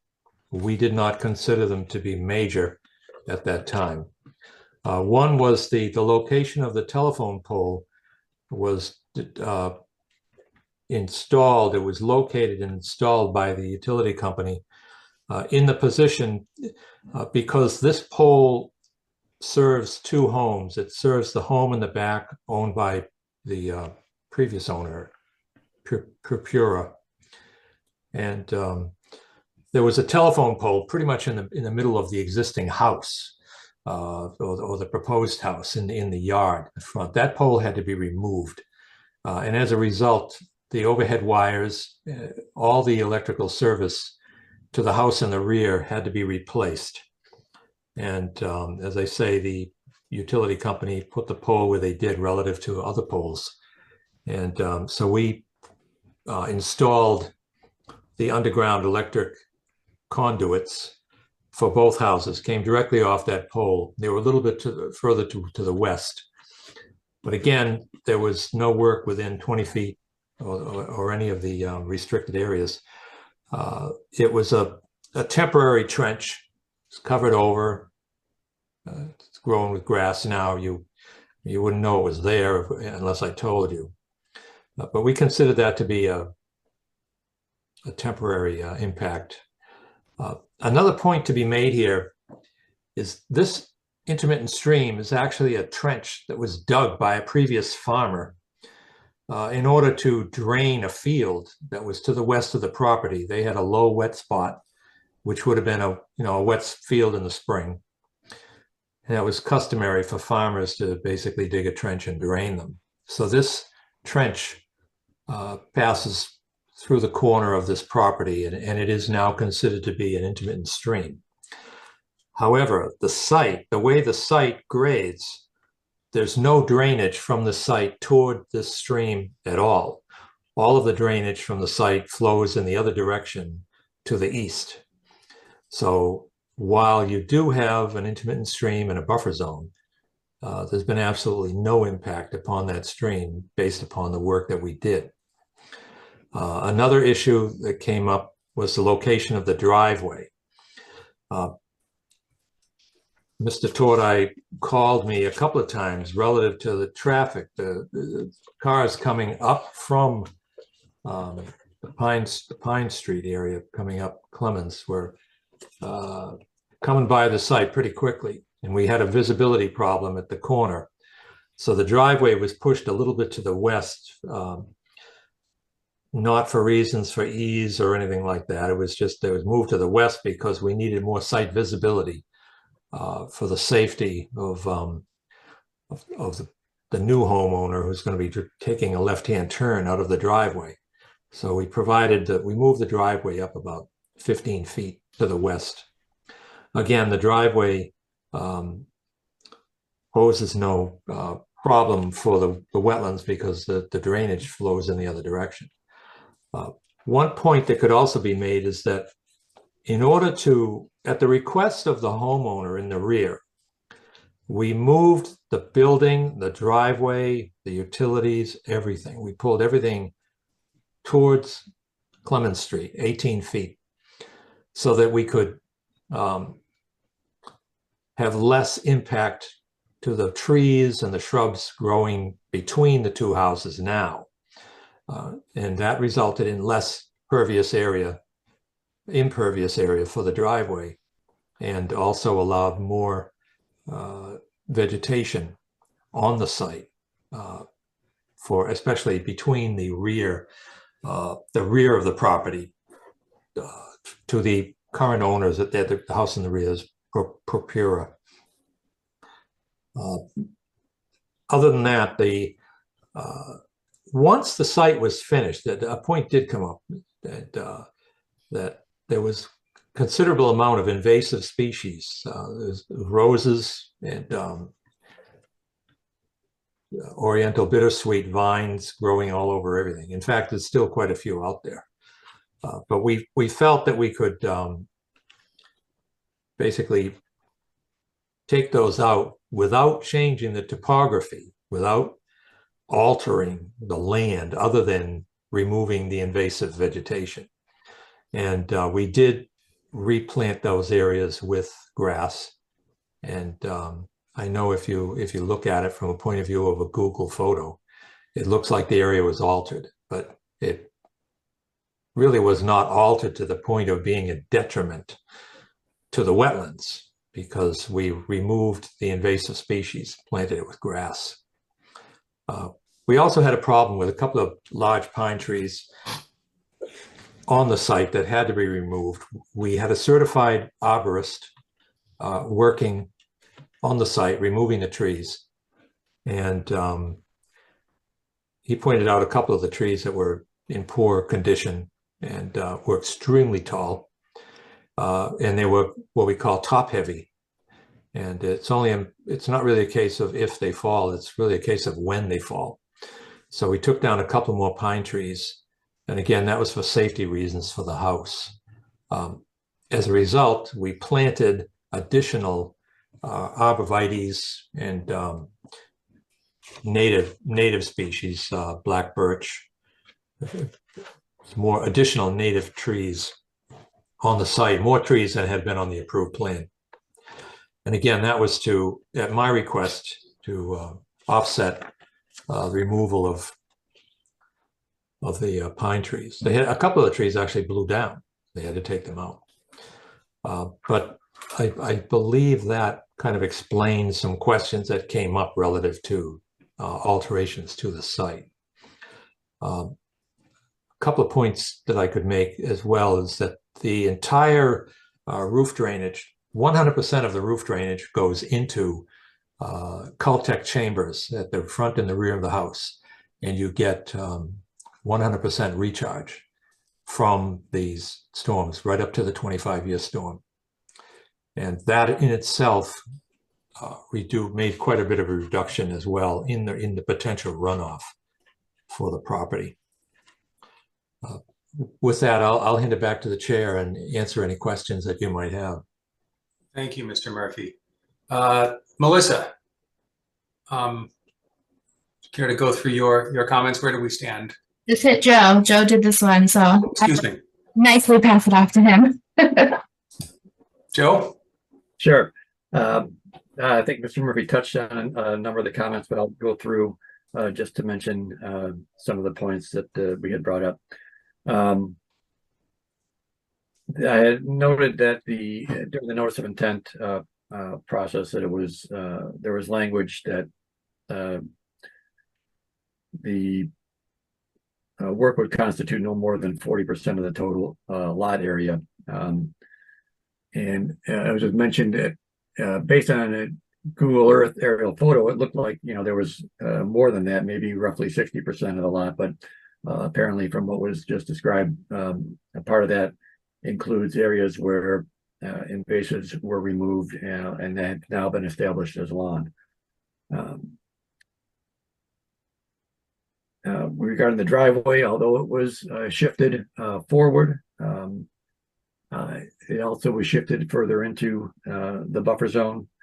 I had estimated based on aerial photos that, approximately, or based on the site plan, approximately 348 square feet was approved in the buffer zone, approximately 900 square feet. It looked like it was now in the buffer zone. And the letter that Mr. Murphy submitted said that currently the amount of driveway in the buffer zone is about 750 square feet. So yeah, roughly double of what was proposed. On the as-built plan, it shows a stone wall at the front of the lot between the driveway and the telephone pole that is not there now. A mulch bed that has been planted, as was mentioned. There are a number of native plants that were planted within the buffer zone, including arborvitaes, black birch, some river birch. Let's see what else I have here. One spruce, but primarily arborvitaes. I think 14 arborvitaes. Again, that was in an area that was not shown as it was outside the limit of work that was approved. I think Mr. Murphy described the changes regarding the electrical conduits and why those were done. Overall, site is well vegetated by grass and stabilized. I saw one location at the rear of the property where there was an apparent sinkhole that formed. Probably just some fill that had settled, and there was a small sinkhole in the lawn, but no runoff or any erosion going to any wetland. Also, it appeared that there was some invasive vegetation left at the rear of the property. Apparently, I don't know what the condition was prior to the work, but I would say there was relatively minor amounts of glossy buckthorn and bittersweet present at the rear of the property. Some administrative items. The COC checklist was not included in the filing that I reviewed. There's also special condition 43 of the order of conditions, which required the engineer of record to certify that all cut materials used on site or disposed of off site were disposed of in accordance with regulations. I'm not aware if that anything was submitted to the commission regarding that. And also just had more of a question on one of the special conditions in the order of conditions number 50. It required that the as-built plan show the location of reflagged wetland line. And I don't know exactly what the reflagged wetland line was speaking about. I'm assuming it was the wetland line that is shown on the plan, and that there was no changes that were made to that plan. Yeah, so just to clarify, that's one, and for like 10 orders of conditions, it got carried over. So that is one from a different project that unintentionally was into this one. So that one is all set. That's for one on Parkerville. Okay. And that was the extent of my comments. Sorry, thank you, Joe. This may be more of a Melissa question. The invasives removal and the planting of native species, were these conditioned in the approval, or are these? They were not. They were not. Okay. You know, obviously, some of these changes, in particular, the shifting of the driveway, should have come before the commission. I think likely would have been addressed with an administrative amendment. I think the commission can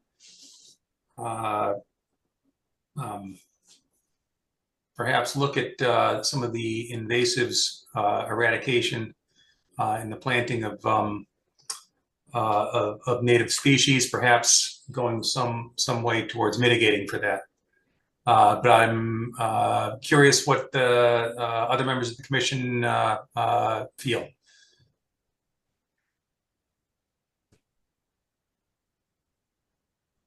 Anyone have feel strongly one way or the other towards the granting of a certificate of compliance, or do they feel that this plan does not comply with the the order.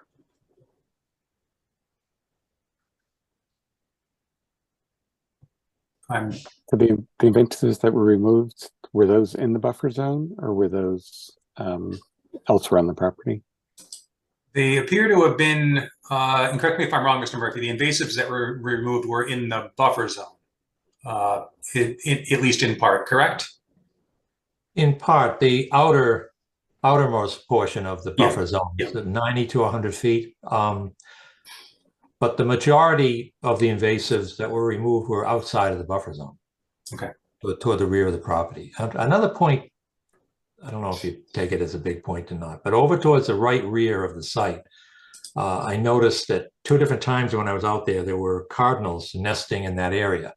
And I specifically asked Mr. Torday to not touch the invasive species in that area because the cardinals were actually nesting in the invasive species.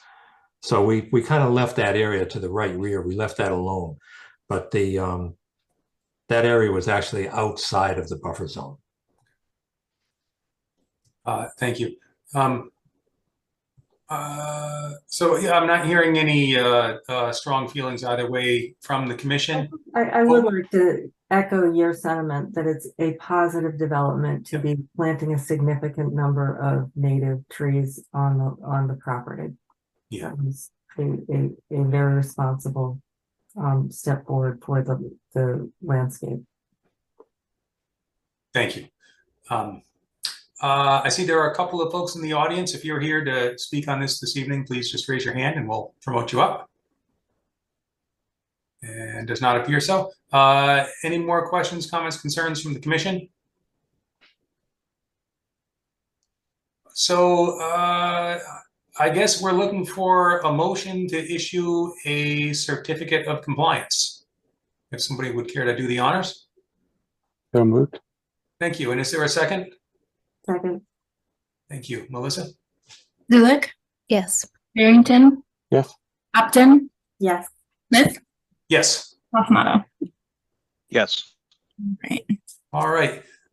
Well, thank you very much, Mr. Murphy. Thank you all for your time. Have a great night. Take care. Okay. Next up, we have an extension request, 6 Newton Street. Yes. This is for, now I'm blanking on how many years they wanted. You know, I just asked Laura, 1 year extension. Okay. As a reminder, this was a failed septic. The septic has been replaced, but they wanted to add some invasive removal to the site. So they came to us probably a year ago to discuss it, and we asked for a plan. So they just haven't quite gotten it together, but it's still on the docket for something that they would like to do. So they have requested an additional 1 year extension. And this under bylaw only. And they haven't previously requested any extensions. This is the first. Yeah. Okay. Anyone questions, comments? Or making a motion? Is this the place that was for sale earlier this year? I don't think so. It's still the same owner as far as I know. That's who we've been speaking with. It's Okay, no, this is a different, I just looked it up. Okay, it's a different number. Okay. Don't make me panic. I think it's like the first one on the left if you go down Newton. Okay. Yeah, so we'd be looking. So when it's adjacent I'm sorry. to, I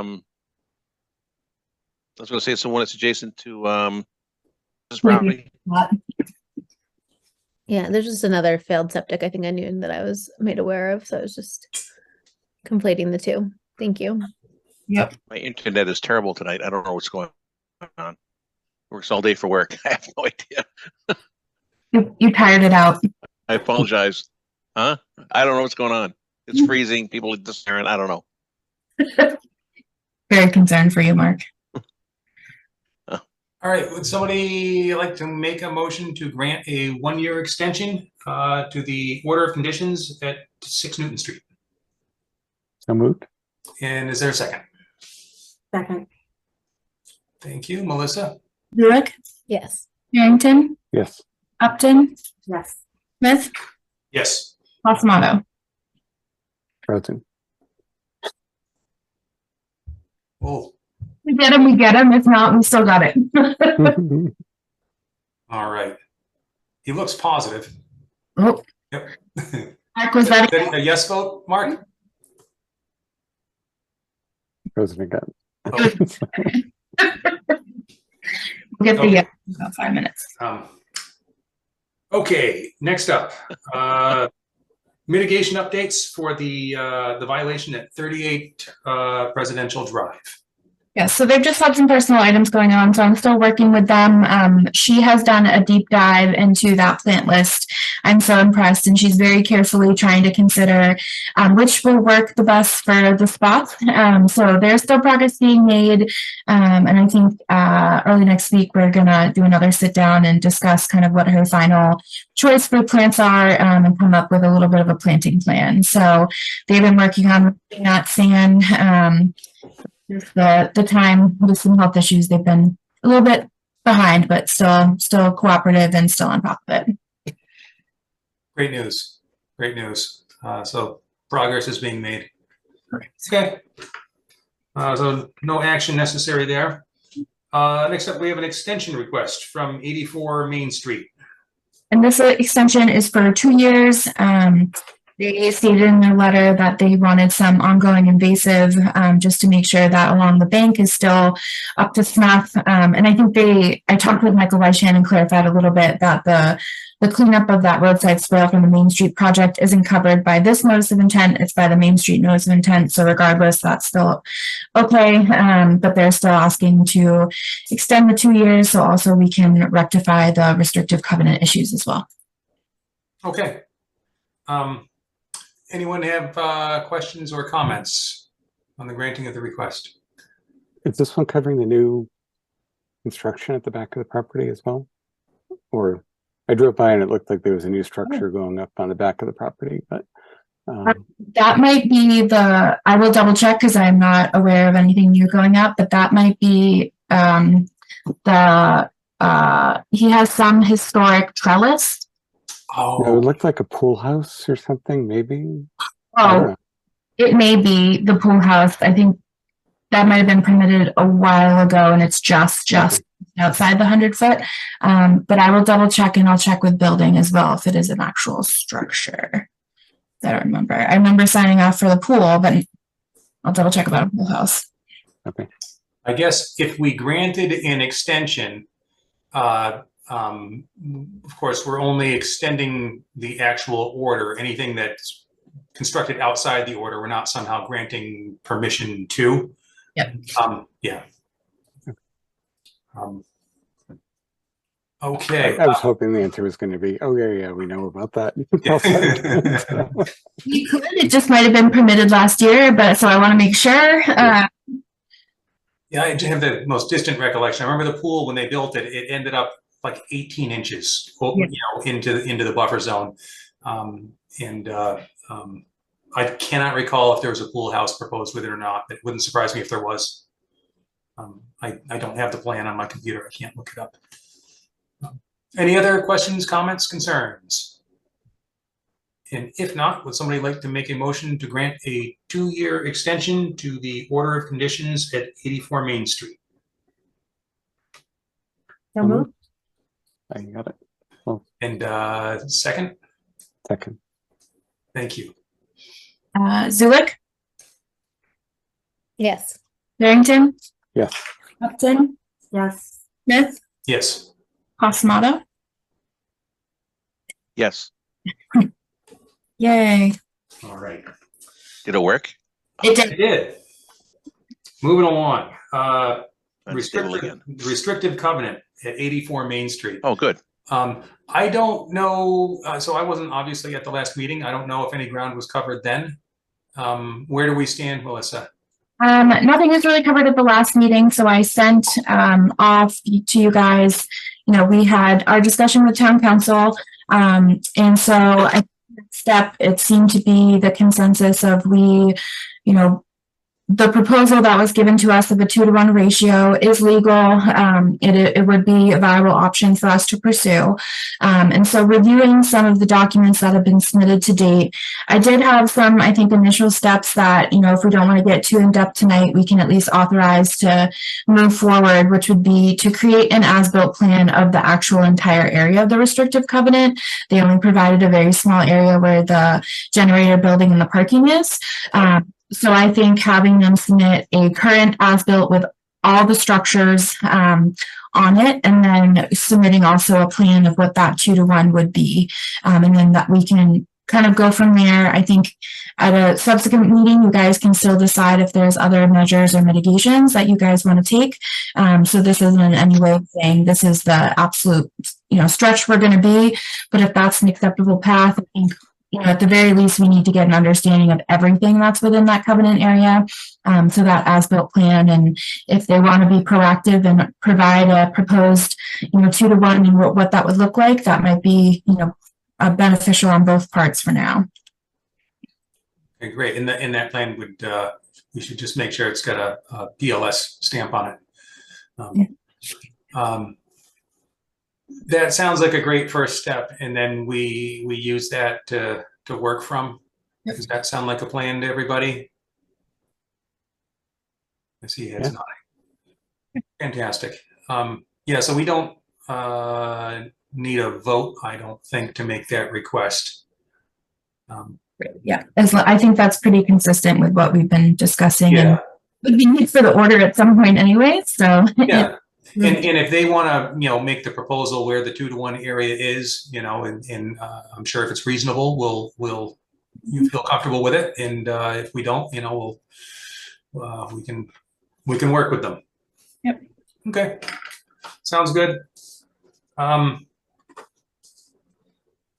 Standard conditions. For orders of conditions and stormwater management permits. I don't know how much you guys want to get into it tonight. I know we've had a lot of information thrown at you, but it's kind of something that's been coming up, mostly about the reporting timelines, etc. And I think some of you, haven't really had the benefit of seeing these standard conditions either. So I think it's important that you guys have a copy of these, you get familiar with them. So, read through them. If there's anything that you think we should add, delete, change, it can be something that's on our agenda again, or if there's something that you've seen that, you want me to do more research on, I can have that for another meeting as well. Okay, great. I will admit to not having had the time to go through either of those documents that you put on the Dropbox, and I would like to go through them. Is anybody else ready to speak to this evening? Okay, let's put it on the agenda for. No. Yeah, let's put it on the agenda. Probably need to revisit, plus 34, 35H, minus 34, 35H, something like that. Which one was it? 30 something H. Oh, for the reporting. Trees. Yeah. No, the trees. Oh, the trees. Oh. Yeah. Well, let's revisit. These date all the way back to Dick Upjohn. It goes back a long time. They really do. So. Okay. Yeah, I mean, I can also try and pull some standard conditions from surrounding towns if you think that would be beneficial. And when I've done it quickly, they seem fairly consistent, but I can put those together at least for some of our adjacent communities that have similar resource areas, or maybe have the same number of filings. Yeah, so just a couple words on why that exists at all is that previously we would go through all the conditions and say, oh, this one, that one, this one, nope, yep, nope, nope, yep. So we came up with a standard order. So we could just quickly go through and create the order conditions, say standard order plus 38H or standard order minus 38H, right? That's where they came from historically. So just some background and reference. All right. So we'll place that on the agenda for 3 weeks from now. You got it. Great. And as far as stuff from other towns, in particular, if there's anything, Melissa, that you feel that we might be lacking that you're aware of in other towns, that'd be particularly helpful.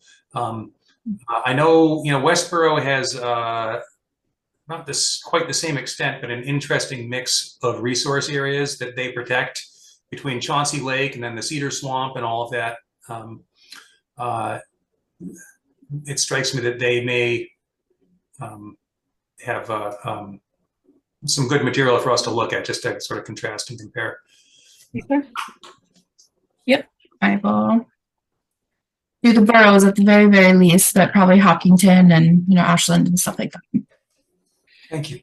And then you are up next, conservation scientist and agent reports. Yep. So we're still having some problems on St. Mark's, the residential life building that access off School Street. That slope is pretty steep and still bare. So they're having a lot of sediment runoff during these very heavy rainstorms. So I've been talking to one of the abutters at, I think, 17 School Street. I apologize if I get the address wrong. And, a substantial amount of water has come into their front yard. In the last rainstorm, they showed me some pictures. It even made it into the backyard, so it's coming down the driveway.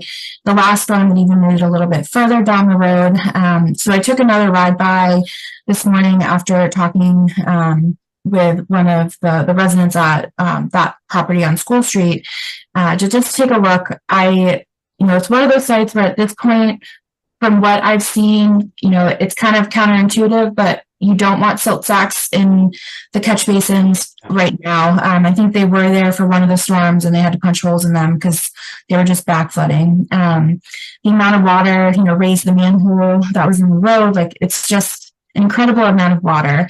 So I took another look at some of the silt fence and the straw wattles today while I was doing my rounds, and I basically tomorrow, they're going to have a new crew out there that's just going to be refreshing all of the erosion controls. The silt fence is kind of breaking apart. It's gotten very thin, and it's not really toting correctly anymore because a lot of it has eroded away from underneath, and it's become very cemented, silty type material. So I sent them off an email, and I saw they had a response to me right before the meeting that they're going to have a crew out there tomorrow. I also suggested, depending on how the water is coming tomorrow and the rain, and the frequency, they might want to consider doing kind of like a check dam or a tiered system, whether with wattles or bales, et cetera, to help just slow that water and catch some of the sediment. So I'm going to keep an eye on that tomorrow. I told the residents at that property, if they see anything, since we're closed at noon later in the day, please continue to send photos and videos. So hopefully they will have a better outcome tomorrow. And I also got DPW, the new DPW director has started, thankfully, in July. So I also gave him a note just to let him know, because of just the amount of sediment and water that can make it to the town system as well. I don't want the town's stormwater system to get clogged with all of that. And I gave St. Mark's a heads up that they'll probably need to clean their catch basins at the very least when they come in for their COC, for their stormwater permit for the dorm building. So that's kind of the ongoing one. That's been the one of biggest concern. I ask just a couple of questions about that. So there's been sediment transport offsite. Yes. There has. And St. Mark's has been, your feeling is they're taking this seriously? They immediately go and rectify the issue. I think they maybe haven't had someone on site that is as knowledgeable in maybe proper erosion control or just helping formulate a better solution. But anytime that I have notified them, that there's been an impact, they've had crews out there within 30 minutes to fix things. So, well, your suggestion to them of the check dams is a great one, and the other one on top of that is it's too late to do this for tomorrow, but it sounds like it needs to be hosed down with mulch and tackifier, and mix in some fast growing seed mix with that to stitch this together. I think they were hoping to have hydro seed done by this week, but with the rain tomorrow, it stated it was going to be done by next week with the hydro seed. So I don't think I mentioned the extra tackifier, but I will put that in the note when I follow up with them tomorrow as a recommendation. Okay. I think they're at least going to have some extra wattles in that kind of tiered system. Great. Okay. Sorry to interrupt. I just want to. I think that's all for active sites. For Breakneck Hill, we're going to have the notice of intent for the next meeting. And I just got the draft for Mark Purple to sign. So that is well on its way. I will hopefully have the bid documents by end of day tomorrow, which means Monday. Myself and Melanie from the select board office next week are going to be finalizing with all our town specifications and posting as required for the bid process. That's way out of my knowledgeability, but thankfully we have Melanie, so we'll be getting that done. They have like the contingency plans, the emergency response, etc., as required under the consent order already completed. So they've been doing a ton of backleg work while just trying to prep these bid documents so that we have everything we possibly could for the contractor to have. As just a preface, there will be some things in the notice of intent that are kind of contractor dependent that will have to be, kind of unfortunately conditioned upon submittal by the contractor prior to construction, just because of we don't know what we're getting into until we start digging. So things like the amount of room that's going to come in and how it's restored is dependent on how much leaves. So some of that is going to be in the works, which I know we have been trying to get away from. So they have outlined that a little bit in the text and the narrative of the document as the justification, along with the alternatives, etc. But I think we hatched out a lot of the small details.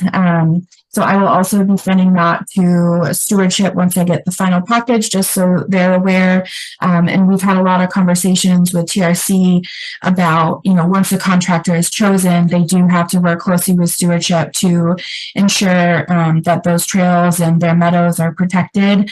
It's going to be pretty tight in a lot of places. And I did talk with TRC today about, he had a great idea about for the construction entrance, putting that geotextile fabric down first and the rock on top, so that when we take that rock out, it's so much easier and it causes way less ground impact. We won't have to restore areas essentially. So that'll be a lot cleaner to pull out. And I'm glad stewardship is involved. They are the site experts.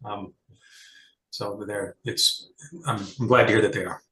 Yeah, and I did, I was forward forget what the actual term was. It's kind of like a mitigation grant for climate change resiliency. I think it was just offered through, I forget, it was MMA or some of the regional groups.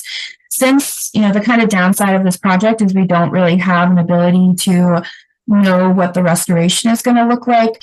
I am trying to see if I can put together something. The deadline is, I think, in less than a month. If there's a possibility that, we can get some funding for the restoration after the fact, to not to say leave it kind of as is, we're still going to do kind of a cover crop with natives, probably a New England wetland plant mix, etc., or a custom mix, but just trying to get a little bit of a better outcome, especially because we don't want those invasives to take over, once we get it. And that's kind of it for Breakneck Hill. If anyone has other questions about the process on the dump. Okay. In terms of the 40B proposals, there was an amended site plan for 250. It seemed to be mostly related to abutter impacts and visual impacts. So they were taking away one retaining wall that was adjacent to a wetland area, which is a positive for us. I didn't see a need to revise comments and send them into Mass Housing unless there was anything that the commission had seen. I think our comments were fairly standard and would still apply regardless. And if anything, it'd be a benefit to not have that much fill that close to a wetland. So, that's 40B land. And then other business, I mentioned briefly that Russ has resigned, unfortunately, so we're 2 members down. If you guys are interested, we haven't in a while thrown a little, thank you for being a past and present commissioner. I think it might be due time as we had some key members come and go. Yeah. So I can, maybe it's not something we do on a normally scheduled day, or maybe we just start a little bit early, but I can send around like a poll or something if you guys are interested in doing that. We usually do cake and, just kind of chat. We don't do meeting stuff unless we have a meeting after the fact, but it'd be totally up to you guys. We haven't. Well, the only thing we have to be careful of is, Post a meeting, we just didn't need to do hearing business. say again? I said we can still post a meeting, we just don't have to do hearings if we don't want to. Right, we have to be careful about, public meeting law. Yep. So we probably still post it just so it's out there. But We can post it and say it's social. it's social. So if that's something you guys are interested in, then I can start putting that together and, trying to find a day and reaching out to some past commissioners. We had Carl Geyer, Judith Watson, Jeffrey Pete, and I think it'd be nice to recognize their time as well. Absolutely. Yeah. In the very last, Melissa, just check with town council how we do that. Okay. So we're all in the up and up. Yeah. How can we eat dessert together? Got it. Exactly. And then the last one was right before the meeting or earlier today. I sent you. Sorry, I meant town clerk. Town clerk. Okay. Yeah, not council, town clerk. Yeah. And then the MBTA is looking to do some minor improvements for ADA accessibility to the train station. At first, I think they didn't want to file permits, claiming it's a minor activity, but they are working within bordering land subject to flooding. So at the very least, I did confirm that they need an RDA.